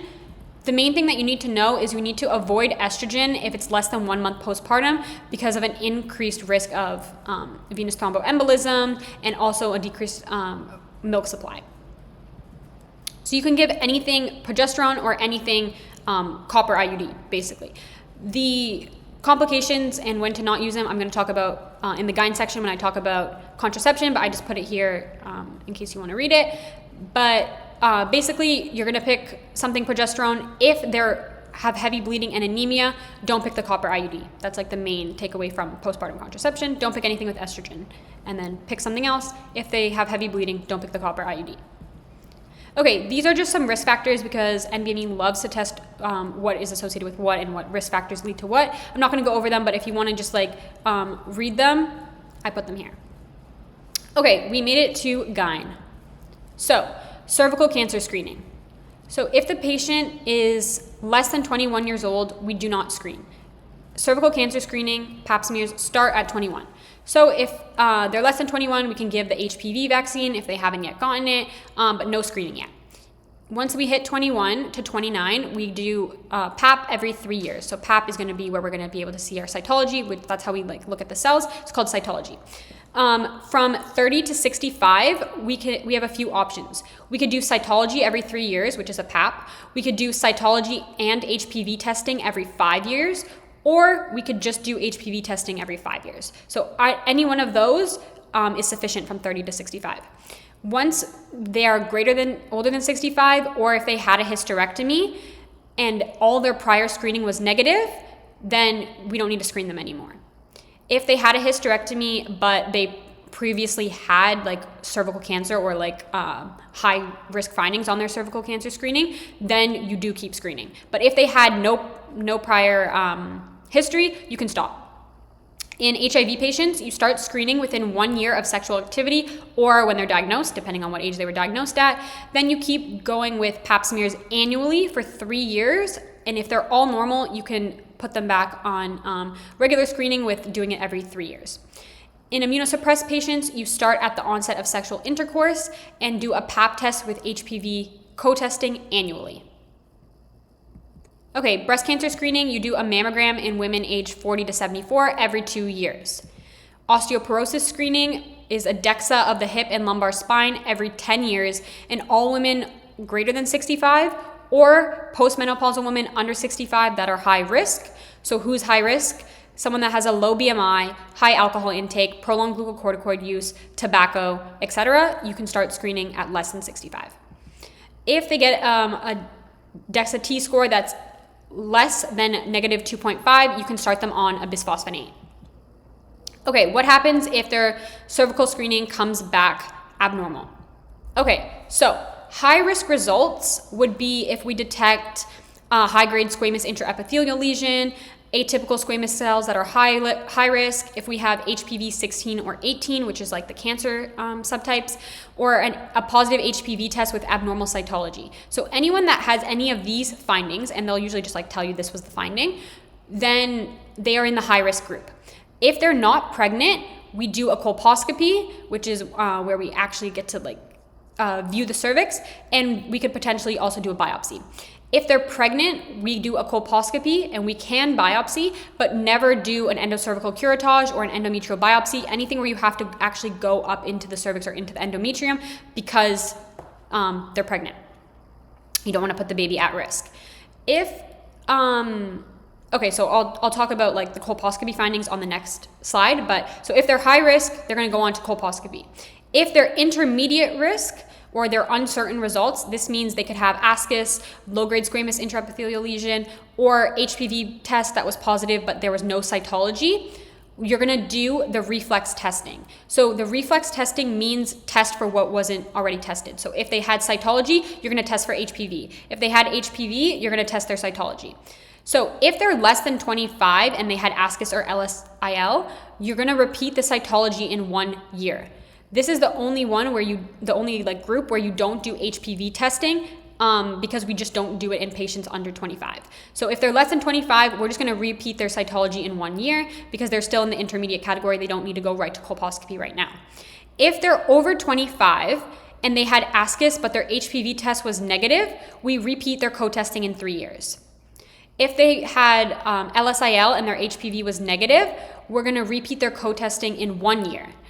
If they had an HPV positive test with or an abnormal like reflexing test, so when you tested either their HPV or their cytology, the other one was abnormal, they could potentially move up to the high risk group and then get colposcopy, but it depends. So basically from the intermediate risk, what you need to take away is ascus or low grade squamous intraepithelial lesion.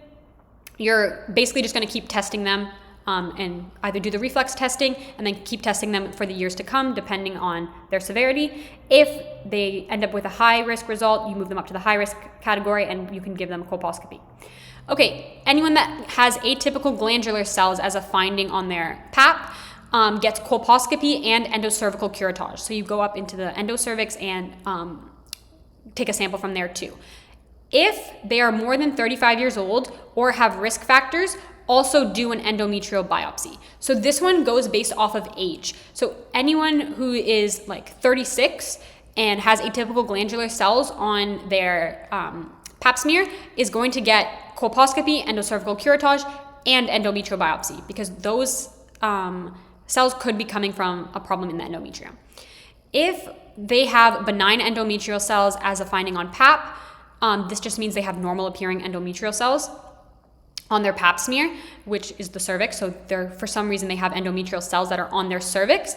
This could be concerning. It's concerning if they're postmenopausal or if they're premenopausal with risk factors. So in those situations, you would want to do an endometrial biopsy and evaluate the endometrium. So in this situation, you don't rely on age because somebody could be 45 and still premenopausal and somebody could be 45 and postmenopausal. So this goes off of if they're postmenopausal or if they're premenopausal with risk factors, then you're going to go on to the endometrial biopsy. But with the atypical glandular cells, it goes based off of age. So if they're over 35, add in the endometrial biopsy to their workup. And like I said before, never do an endocervical curettage or an endometrial biopsy if they are pregnant. Okay, so for those patients that we placed in the high risk category, let's talk about what their colposcopy results mean. So we sent them for colposcopy and it comes back as cervical intraepithelial neoplasia 1 or SIN1. We just keep monitoring. If it comes back as SIN2 and they're less than 25, the same thing. If it comes back as SIN2 and they're more than 25, we're going to excise if they're not pregnant. So we could do LEEP or cone biopsy, whatever. If it comes back as SIN3, we're going to excise if they're not pregnant, same thing as SIN2. Now, if they're pregnant and it comes back as SIN2 or 3, we're going to keep monitoring them throughout their pregnancy. So every 12 to 24 weeks, we're going to do another colposcopy and keep monitoring. We're not going to excise in pregnancy unless it is 100% malignant. If it's just an intraepithelial neoplasia, we just keep monitoring and then we manage them once the baby is out.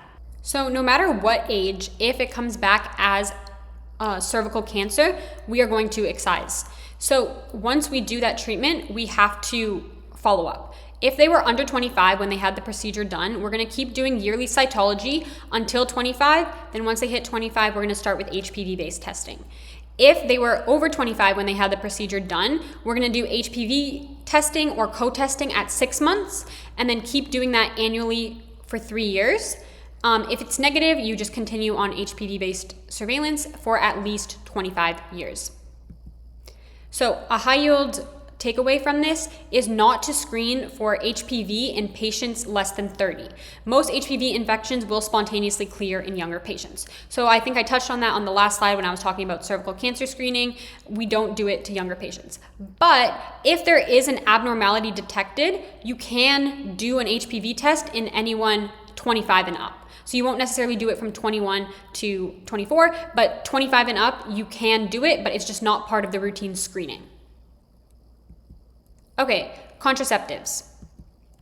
So first we have the combined OCPs. So this is also patch vaginal ring. These have estrogen and progesterone. That suppresses the GnRH, which suppresses the LH surge and prevents ovulation. They also get thickened cervical mucus, thins the endometrium, and slows tubal motility.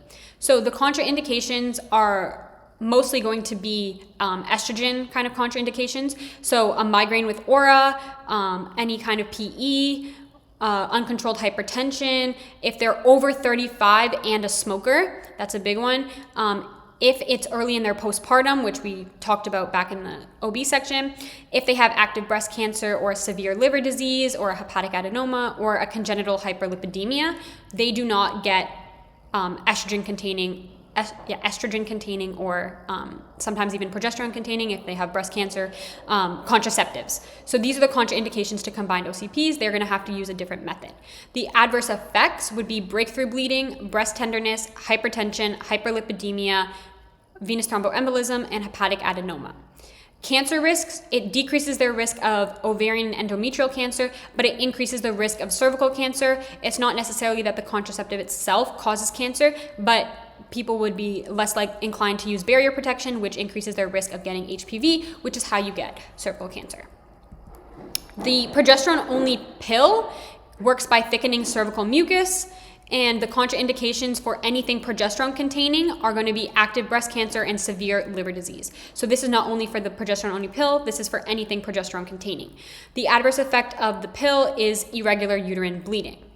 Now we have depot-medroxyprogesterone acetate. This is a progesterone injection that suppresses ovulation and thickens cervical mucus. The contraindications are the same as above, and the adverse effects are irregular bleeding and weight gain. Weight gain is a common adverse effect that is associated with this contraceptive, but a lot of people also think combined OCPs can cause weight gain, but that is not true. Weight gain is associated with the injection. It also causes delayed return to fertility and reversible bone mineral density loss. The progesterone implant suppresses ovulation and thickens cervical mucus, and it has the same contraindications and adverse effect as the pill. Okay, now there are contraindications to all IUDs. So when something is getting inserted into the uterine cavity, no matter what kind of IUD it is, these contraindications apply. If they're pregnant, obviously there's a baby there. If they have an anatomical defect, like that leads to a distorted uterine cavity, maybe it won't be able to sit right and it won't be effective. If they have unexplained uterine bleeding, if they have endometrial or cervical cancer, or if they have a pelvic infection. And the pelvic infection is a big one that they tend to trick people with these IUD questions, because they're going to describe someone and then maybe it's going to say 3 weeks ago they had a gonorrhea infection, and now they want contraception. You have to know you can't give them an IUD in this situation because they just had a recent pelvic infection. Okay, so the levonorgestrel IUD is a progesterone IUD, and it's a local progestin that acts in the uterus. So it's going to cause endometrial atrophy and thicken the cervical mucus because it's working right there where it's acting. It's not going to go systemic. The contraindications that I spoke about before apply to all IUDs, but as well, the progesterone-only contraindications apply, such as active breast cancer and severe liver disease. The adverse effect is irregular spotting at first, but then eventually it's going to lead to amenorrhea because of the endometrial atrophy. This is a huge thing to know, and they love to ask this, so know that this causes endometrial atrophy. Okay, the copper IUD. So copper creates an inflammatory spermicidal environment and that prevents fertilization. There's no hormones in this IUD. So the contraindications are the same as above and Wilson disease, just because of the copper. The adverse effects, it can lead to heavier menses and more cramping. So be careful when using this in somebody that has anemia or already has heavy bleeding. This wouldn't be the best choice. Okay, emergency contraception. So the copper IUD is the most effective and it works up to 5 days after. We have Ella, which is a progesterone receptor modulator, and it also works up to 5 days after. And then people can also just take the levonorgestrel pill because it'll delay ovulation and it works best within 72 hours. So the causes of primary amenorrhea, these apply to somebody who has never gotten their period before. So if we have a patient with primary amenorrhea, a short stature, a webbed neck, a shield chest, widely spaced nipples, and no breast development, and the labs show increased FSH and LH, we can think of Turner syndrome. And you also want to evaluate for the other comorbidities that go with Turner syndrome. So get an echo for coarctation of the aorta or bicuspid aortic valve, and a renal ultrasound for horseshoe kidney. A patient with primary amenorrhea that has normal breast development, scant absent pubic hair, a blind ending vagina, an absent uterus, and a 46XY karyotype. So this is androgen insensitivity syndrome. So again, they present female looking, but their karyotype is actually XY, and it's just because the androgens they have aren't able to work because the receptors don't work. This patient was raised female, and they developed virilization at puberty, increased muscle mass, a deepening voice, clitoromegaly, absent uterus, and a 46XY karyotype. This is 5-alpha reductase deficiency, and you're going to be able to tell the difference between this and androgen insensitivity because 5-alpha reductase can have pubic hair and they're not going to have breasts, whereas in androgen sensitivity, they're going to have breasts and no pubic hair. Patient with primary amenorrhea and normal breast or pubic hair development with blind ending vagina, absent uterus, normal ovaries, but 46XX karyotype. This is Mullerian agenesis. They are a female, but their female reproductive organs just didn't develop. This is associated with renal anomalies. So whenever this is diagnosed, you also should screen for with a renal ultrasound to see if there's any renal abnormalities. A patient with primary amenorrhea and cyclic pelvic pain for the past 5 months has normal secondary sex characteristics and a bulging bluish hymen. This is imperforate hymen. So they're getting their period every month, which is why they have the cyclic pelvic pain for the past 5 months, but it wasn't able to come through because the hymen was not open. Okay, workup now for secondary amenorrhea. So this is somebody who loses their period for 3 months if they used to have regular cycles, or more than 6 months in someone with irregular cycles. It's important to know those timelines because they could also trick you with that. Like if someone comes for 2 months, then they don't necessarily qualify for a diagnosis of secondary amenorrhea yet. Okay, so the first thing you always do is a pregnancy test. Then if it's negative, you're gonna check the TSH, prolactin, FSH, check their hormones to see if it's a hormonal issue. How you interpret these labs, I just kind of put the little short notes. So if it's hyperprolactinemia, they would have high prolactin. If they have abnormal TSH, you could think of a thyroid disease. If they have high FSH, you could think of primary ovarian insufficiency because the FSH is trying to signal the ovaries, but they're not responding. If it's low or normal FSH, you could have a hypothalamic pituitary cause like an eating disorder, or you could have chronic anovulation like PCOS. If TSH, prolactin, and FSH are normal, you're going to do the progesterone withdrawal test. This test kind of tests if it's an estrogen problem or if it's a outflow tract problem. So if you give progesterone and then they start bleeding, that means that estrogen is present that was able to build up the uterine lining. The outflow tract is patent because they were able to bleed. So this was anovulation, maybe it was due to PCOS. If there's no withdrawal bleeding, this either means that there's low estrogen or an outflow problem. So you're gonna do now an estrogen progesterone challenge. So you give estrogen and progesterone. If they have withdrawal bleeding, then the issue was that they didn't have estrogen in the first place to build up the lining so nothing could bleed. If they have no withdrawal bleeding, then that means it's an outflow tract obstruction or endometrial scarring because now you gave them the estrogen to build up the lining and they're still not bleeding, then that means that something's happening anatomically. If the patient has secondary amenorrhea after prior D&C, this is Asherman syndrome. So they have intrauterine adhesions, or they describe it as intrauterine synechia, where the blood cannot exit now because there's just so much like fibrosis or scarring in the uterus. You manage this with a hysteroscopy and get rid of the adhesions. Okay, STIs and related infections. So we have a patient with thin, gray, white, malodorous, fishy discharge and a pH that's greater than 4.5, a positive whisk test and clue cells on wet mount.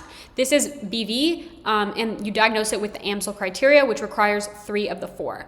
And what I put in this vignette is the 4 components of the AMSL criteria.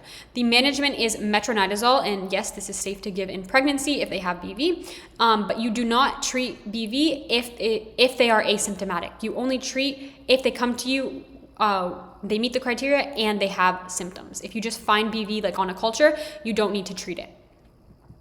A patient with a past mental history of diabetes presents with intense vulvar pruritus, a thick white cottage cheese discharge, normal pH, a budding yeast pseudohyphae on KOH. This is vaginal candida. The management is going to be a wet mount or KOH, and the diagnosis is a wet mount or KOH, and the management is fluconazole or miconazole. A patient with frothy yellow-green foul-smelling discharge, vulvar irritation, strawberry cervix, a pH greater than 4.5, motile trichomonads on wet mount. This is trichomonas. So you manage this with metronidazole for patients and their sexual partners. You're never going to screen a man for trick, but if their partner is infected, then you have to treat them. A patient with recurrent painful grouped vesicles on an erythematous base that rupture into shallow ulcers with dysuria and tender inguinal lymphadenopathy is HSV, and you manage it with acyclovir. So remember that this has painful ulcers and painful lymphadenopathy. Versus a patient with a painless genital ulcer with a clean base and a non-tender lymphadenopathy, this is going to be syphilis. So you do the screening first with RPR or VDRL, and then confirm it with the antibody test. So this has a painless ulcer with non-tender lymphadenopathy. And the management for syphilis is penicillin G. If they're allergic to penicillins and they're not pregnant, you can give doxy. You can't give azethro in this case, it's resistant. And if they're allergic to penicillins but they're pregnant, or they're allergic to penicillins and they have neurosyphilis, you just have to keep desensitizing them with penicillin because penicillin is the only thing that's going to work.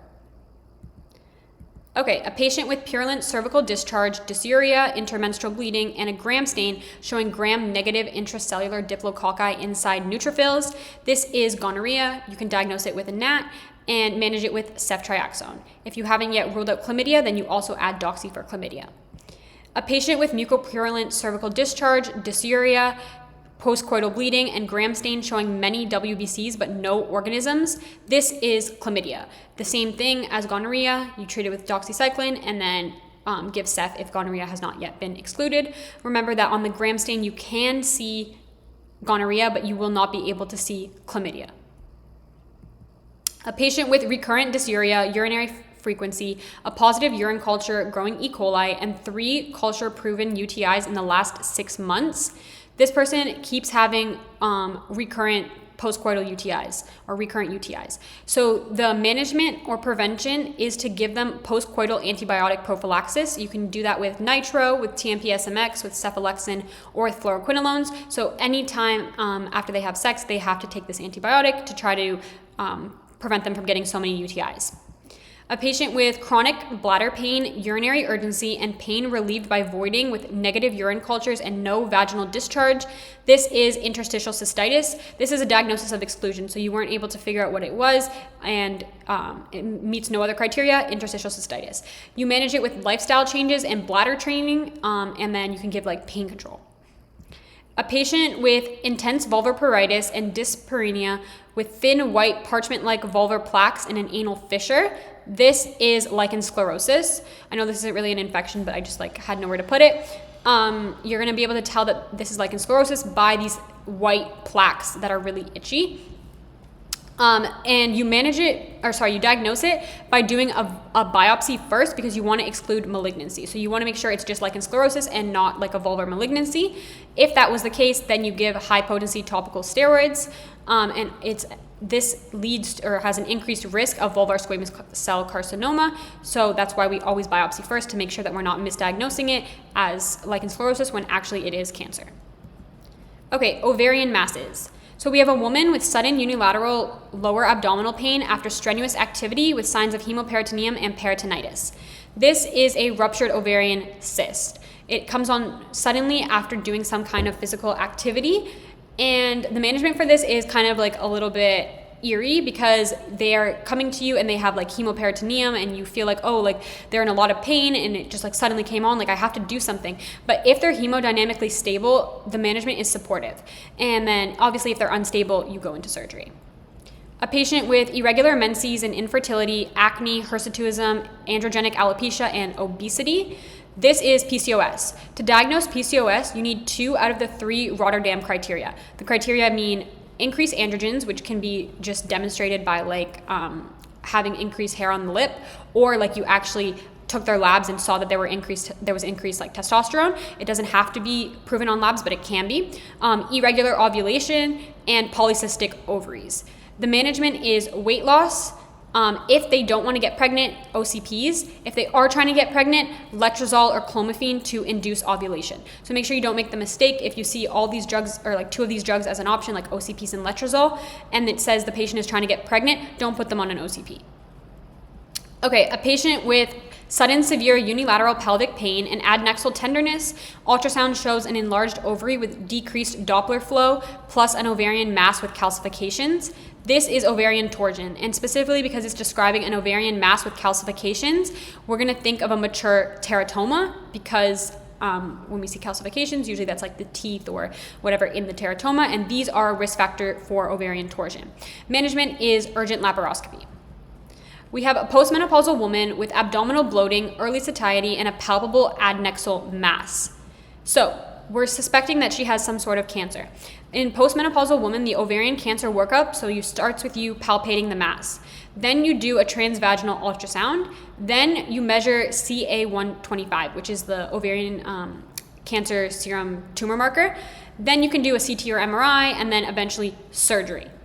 Now, I didn't put a vignette for cancer in a younger patient, but we talked about some of the tumors earlier, and I'm just going to explain the workup. So if you have an adnexal mass in a young patient and you're suspecting that it could be a tumor, it starts off the same. You palpate an adnexal mass.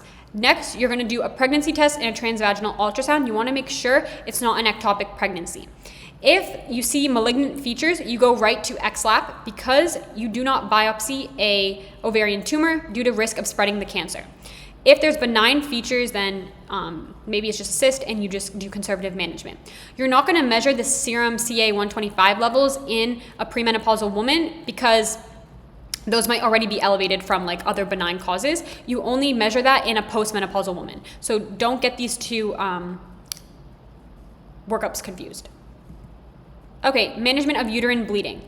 A patient with postmenopausal bleeding or an abnormal uterine bleeding and they're more than 45, you do a transvaginal ultrasound. This doesn't have to be done, but sometimes the answer options will only give you transvaginal ultrasound, and they won't give you endometrial biopsy. So if that's the case, then do that first. If you do that and it comes out that the endometrial thickness is more than 4 millimeters, then you biopsy. If the only option that the question gave you was endometrial biopsy, then you just go straight to biopsy. We have a patient who's less than 45, but they have heavy irregular bleeding, obesity, PCOS, nulliparity, and early menarche. These are risk factors. So because they have risk factors, even though they're less than 45, we're still going to do an endometrial biopsy. And a teen with irregular heavy menses soon after menarche, so they just got their period for the first time. They have negative pregnancy test, no bleeding disorder signs, and stable vitals. We're thinking that they're just a teen who has anovulatory cycles. Their HPA axis hasn't matured yet. So if it's mild, you just reassure. But if they have significant anemia or symptoms, you give them progesterone therapy or OCPs. If we have a patient with intermenstrual spotting or postcoital bleeding and the ultrasound shows focal endometrial lesions, we're thinking of endometrial polyps. These usually cause bleeding between menstrual cycles, so intermenstrual bleeding, not necessarily like heavy bleeding during your menstrual cycle. That would be more specific for a leiomyoma. So when do we remove polyps? We remove them if they're postmenopausal always, and if it's premenopausal with abnormal uterine bleeding or risk factors like anovulation, obesity, etc. If we have a patient with chronic pelvic pain, dysmenorrhea, so they have painful periods, they have deep dyspareunia, pain when they have sex, dyschezia, infertility, and nodularity of the uterosacral ligaments. This is endometriosis. So this is a clinical diagnosis. The only way to confirm it would be to do a laparoscopy. You don't have to do a laparoscopy. You can just start giving them OCPs or start treating them. But if it's getting worse, or they're infertile and they want to get pregnant, or they have expanding endometrioma, or like something where, or even if the question just says, how do you confirm this diagnosis? You want to do a laparoscopy. That's a definitive diagnosis. Management, if they're asymptomatic, you don't need to do anything. So if it says someone was having a procedure for something else and they noticed that they had uterosacral nodularities on their ligaments, you do not have to treat them if they're asymptomatic. If they're symptomatic and they're not trying to conceive, then you give NSAIDs and OCPs. If they are and they have infertility and other issues, then you have to go in with laparoscopy and go from there. Okay, we have a patient with heavy menstrual bleeding, pelvic pressure, and an enlarged irregular uterus with infertility. This is a leiomyoma. So again, if it's asymptomatic, you can just observe. If it's symptomatic, you can have two options. You can go the med route or the surgery route. So if you want to give meds and it's just mildly bleeding and painful, you can do NSAIDs or tranexamic acid. If it's bleeding or they want a contraceptive, you can do OCPs, levonorgestrel IUD, or GnRH antagonists.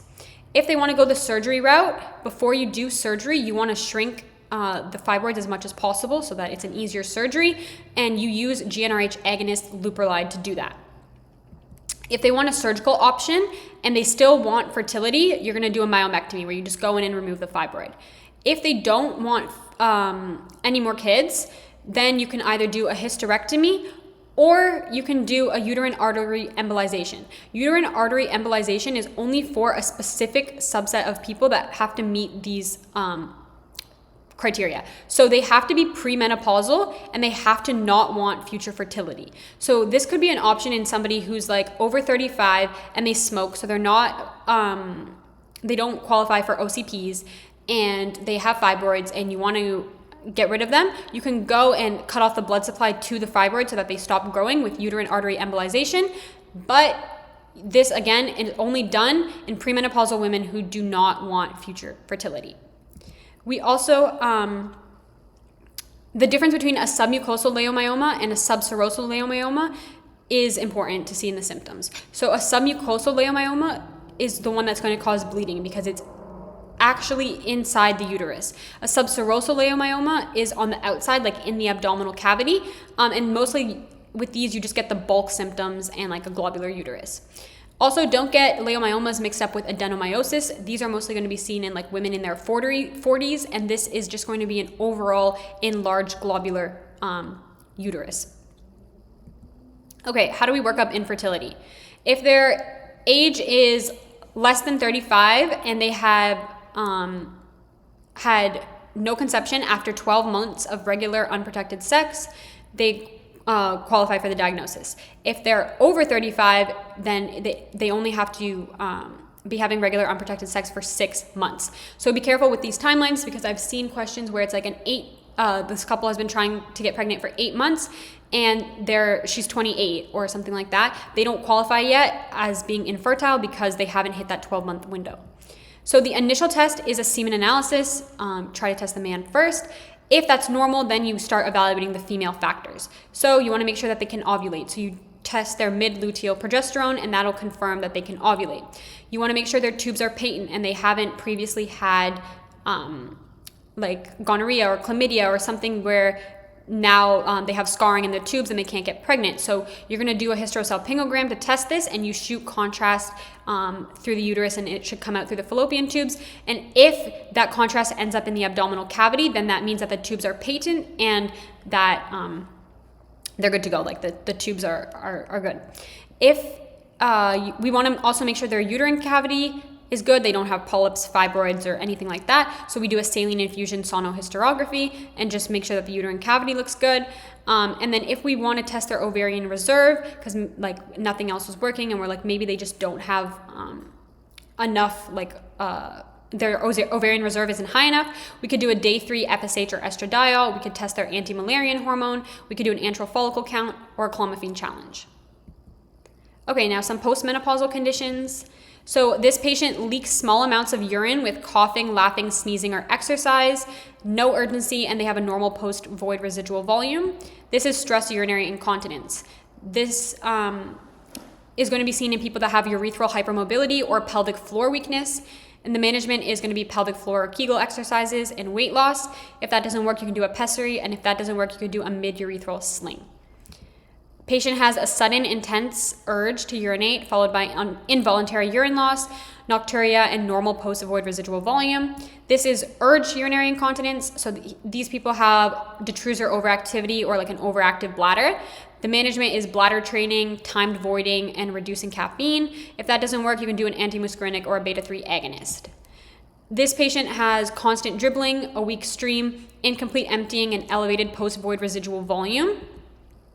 This is overflow urinary incontinence.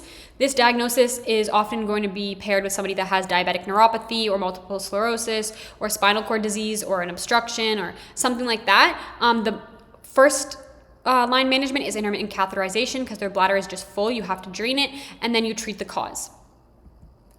Multiparous patient that has pelvic pressure, anterior vaginal wall bulge, urinary frequency, incomplete bladder emptying, and stress incontinence.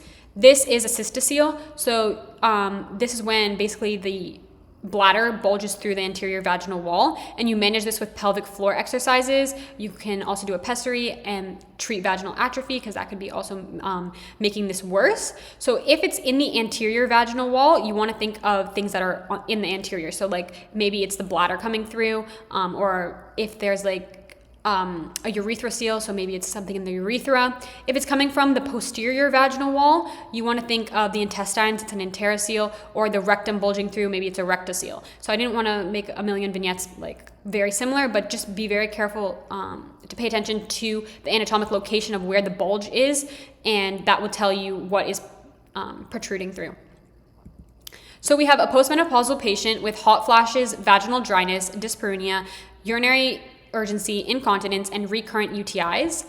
This is genitourinary syndrome of menopause, and it's due to estrogen deficiency. So the management for their vaginal dryness and their urinary symptoms is just to give topical vaginal estrogen. So be careful because this is what makes them prone to UTIs. So you could think that like it could present in a postmenopausal patient who has a UTI, but really they're trying to point you in the direction that they need estrogen. So be careful with that.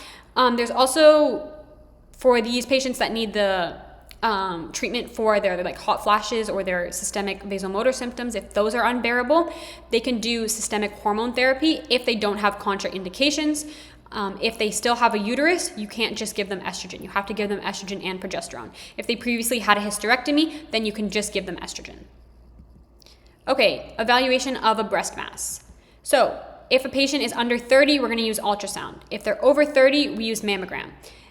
If at any age the mass recurs after drainage, it's bloody on FNA, or it's a solid hypoechoic lesion, we're going to do a core needle biopsy. If these tests are inconclusive, you can do an MRI. Now, we have a postpartum breastfeeding patient. Both breasts are firm, swollen, and tender, but there's no fever or systemic symptoms. This is bilateral engorgement. So their breasts are just really filled with milk. You're going to manage this with frequent feeding and NSAIDs and a warm compress. We have a breastfeeding patient with burning nipple pain and red shiny nipple, but no fever. This is mammary candida. You manage this with continuing breastfeeding and giving topical antifungals for the baby and the mother. We have a breastfeeding patient with a fever, flu-like symptoms, and unilateral painful wedge-shaped breast tenderness. This is lactational mastitis. So in these patients, you continue breastfeeding and you give them dicloxacillin. The key is to not stop breastfeeding. And this diagnosis sometimes gets confused with this one. So this one is a breastfeeding patient with fever and a painful fluctuant breast mass with overlying erythema. So when you see a fluctuant breast mass versus just like a painful wedge or something like that, the fluctuant means it's an abscess. So a breast abscess, you're going to do an ultrasound first. It's not just a clinical diagnosis that you can just diagnose by looking. You're going to confirm it's an abscess, do the breast ultrasound. If it's uncomplicated, you can do an FNA and antibiotics. If it's more complicated, you need to do a surgical IND and antibiotics. Okay, we have a patient with a firm, irregular, painless breast mass after breast trauma from a motor vehicle accident. Their mammogram is showing an irregular mass with calcifications and oil cysts. This is fat necrosis. It's mostly going to present after trauma. That's like the key in the vignette that should tell you to think about fat necrosis. You manage it with breast imaging. If you're still suspicious, you could do a core needle biopsy, but there's nothing to be done at that point. Patient with bilateral breast pain that worsens before menses and improves after menstruation. The exam shows diffuse tenderness without focal mass. This is bilateral cyclic mastalgia.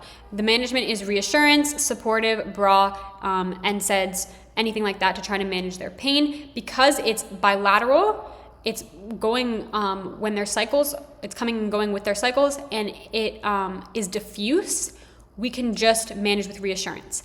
If there was a focal area that was hurting, or like there's a specific one mass that's tender, then you need breast imaging. So if it's bilateral cyclic mastalgia, you can just go straight to supportive like care. But if it's like unifocal mastalgia or whatever, you need to do imaging. Okay, if we have a lactating postpartum patient with a painless mobile breast mass and an ultrasound showing a cystic lesion, this is galactocele. This can be diagnosed with ultrasound and aspiration if it's symptomatic, but the treatment is just reassurance or like aspiration if it's painful. This is basically just like a bunch of milk that collected in the duct or in the breast. A young patient with a firm, rubbery, mobile, well-circumscribed breast mass that is painless. This is a fibroadenoma. So if it's an adolescent, these are the only people that you don't need to do imaging on. You can just reassure and check after the next cycle. Anybody else, you're going to do imaging on. If they're less than 30, you go ultrasound, and if they're greater than 30, you go mammogram. Or if mammogram isn't there, you could put ultrasound as well. A patient with spontaneous unilateral bloody nipple discharge from a single duct, and they may have a small subareolar mass. This is an intraductal papilloma. As soon as you see bloody discharge from one nipple, think of intraductal papilloma. The diagnosis is going to be made with a mammogram or ultrasound and biopsy. You want to make sure it's not underlying cancer, because that could also present with bloody nipple discharge, but the typical presentation of unilateral bloody discharge should make you think of intraductal papilloma, but the management is surgical excision. Okay, we finished with the OB and the GYN. That was way longer than I thought. I'm sorry, I really tried to just like fit everything in there, but as I was saying in the beginning, don't forget to review some key insurance terms. So if you think you know this and like you're American and this is pretty common sense, then this is the end of the video. But I'm Canadian. I didn't know a lot of this coming like to study in the US. So maybe, or maybe if you just need a refresher, I'm just going to quickly go over some insurance terms because there was insurance on this exam. Okay, we're going to go over some high yield insurance definitions. So a premium, this is the amount that you pay just to have insurance. So even if you never use the service, you are still paying the premium. A deductible is the amount that you must pay out of pocket before the insurance starts paying. So for example, if your deductible is $1,000, that means that for the first $1,000 of healthcare services that you need, you're gonna pay out of pocket. Once you hit that $1,000, the insurance will start paying, but usually they're not gonna pay 100%. Usually you split it with them. Usually you're gonna pay like 80-20 or something like that, which is co-insurance, which is what I'm getting to, until obviously you hit your maximum.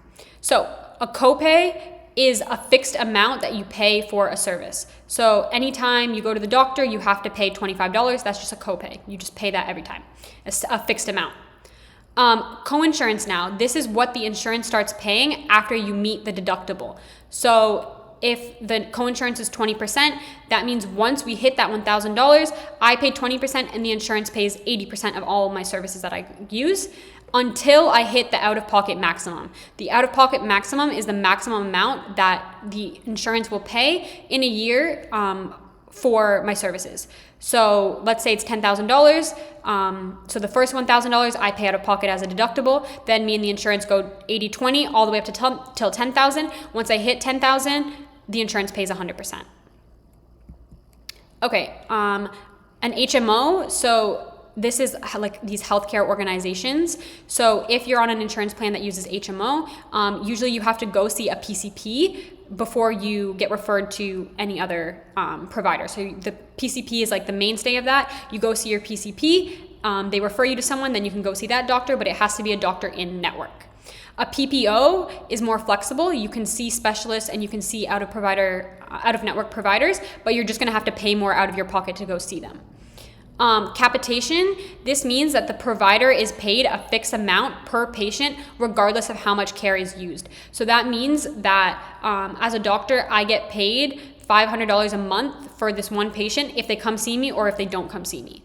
But then you run the risk of underuse of care, because some physician might say, well, I don't want to go send them for this super expensive test because now that I have to use some of that $500, because if they don't come and see me at all, I get that $500. But if they come and see me and I have to go spend it to send them for this or do that, then that gets deducted from my $500. Obviously, that's not the correct way you should be thinking about it, but I was just giving an example of why this is at risk of underuse of care, because the physician would want to keep the money and not send the patient for the tests. Fee for service is when the provider is paid for each test, procedure, or visit. So anything that you use, you pay for. Risk overuse of care, because if you have it, you can spend it, and you want these tests and you pay for them, you can get them. Bundled payment is one payment for an entire episode of care. So let's say somebody goes and gets a hip replacement, they pay one fee for everything that is involved in their surgery, the hospital stay, the surgery itself, the post-op care, the imaging, everything gets one bundled payment. Okay, wow, we made it to the end. I'm sorry this was a lot longer than I wanted it to be, but I hope it pretty much covers all of the high yield for OB-GYN. Like I said at the beginning of the video, I hope that my high yield shelf videos that I made over third year have been helpful. I don't know if this is going to be my last one or if I will end up making one for psych, but let me know what I should do with this channel in my fourth year and where I should go from here, and what kind of things you'd want to see. Obviously, I have a lot of ideas and I'd love to keep this going. It's been very fun for me, but I'm just about to enter step 2 dedicated and getting super busy. But once that is done, I definitely want to keep making videos. So yeah, thank you for watching, and I hope this was helpful.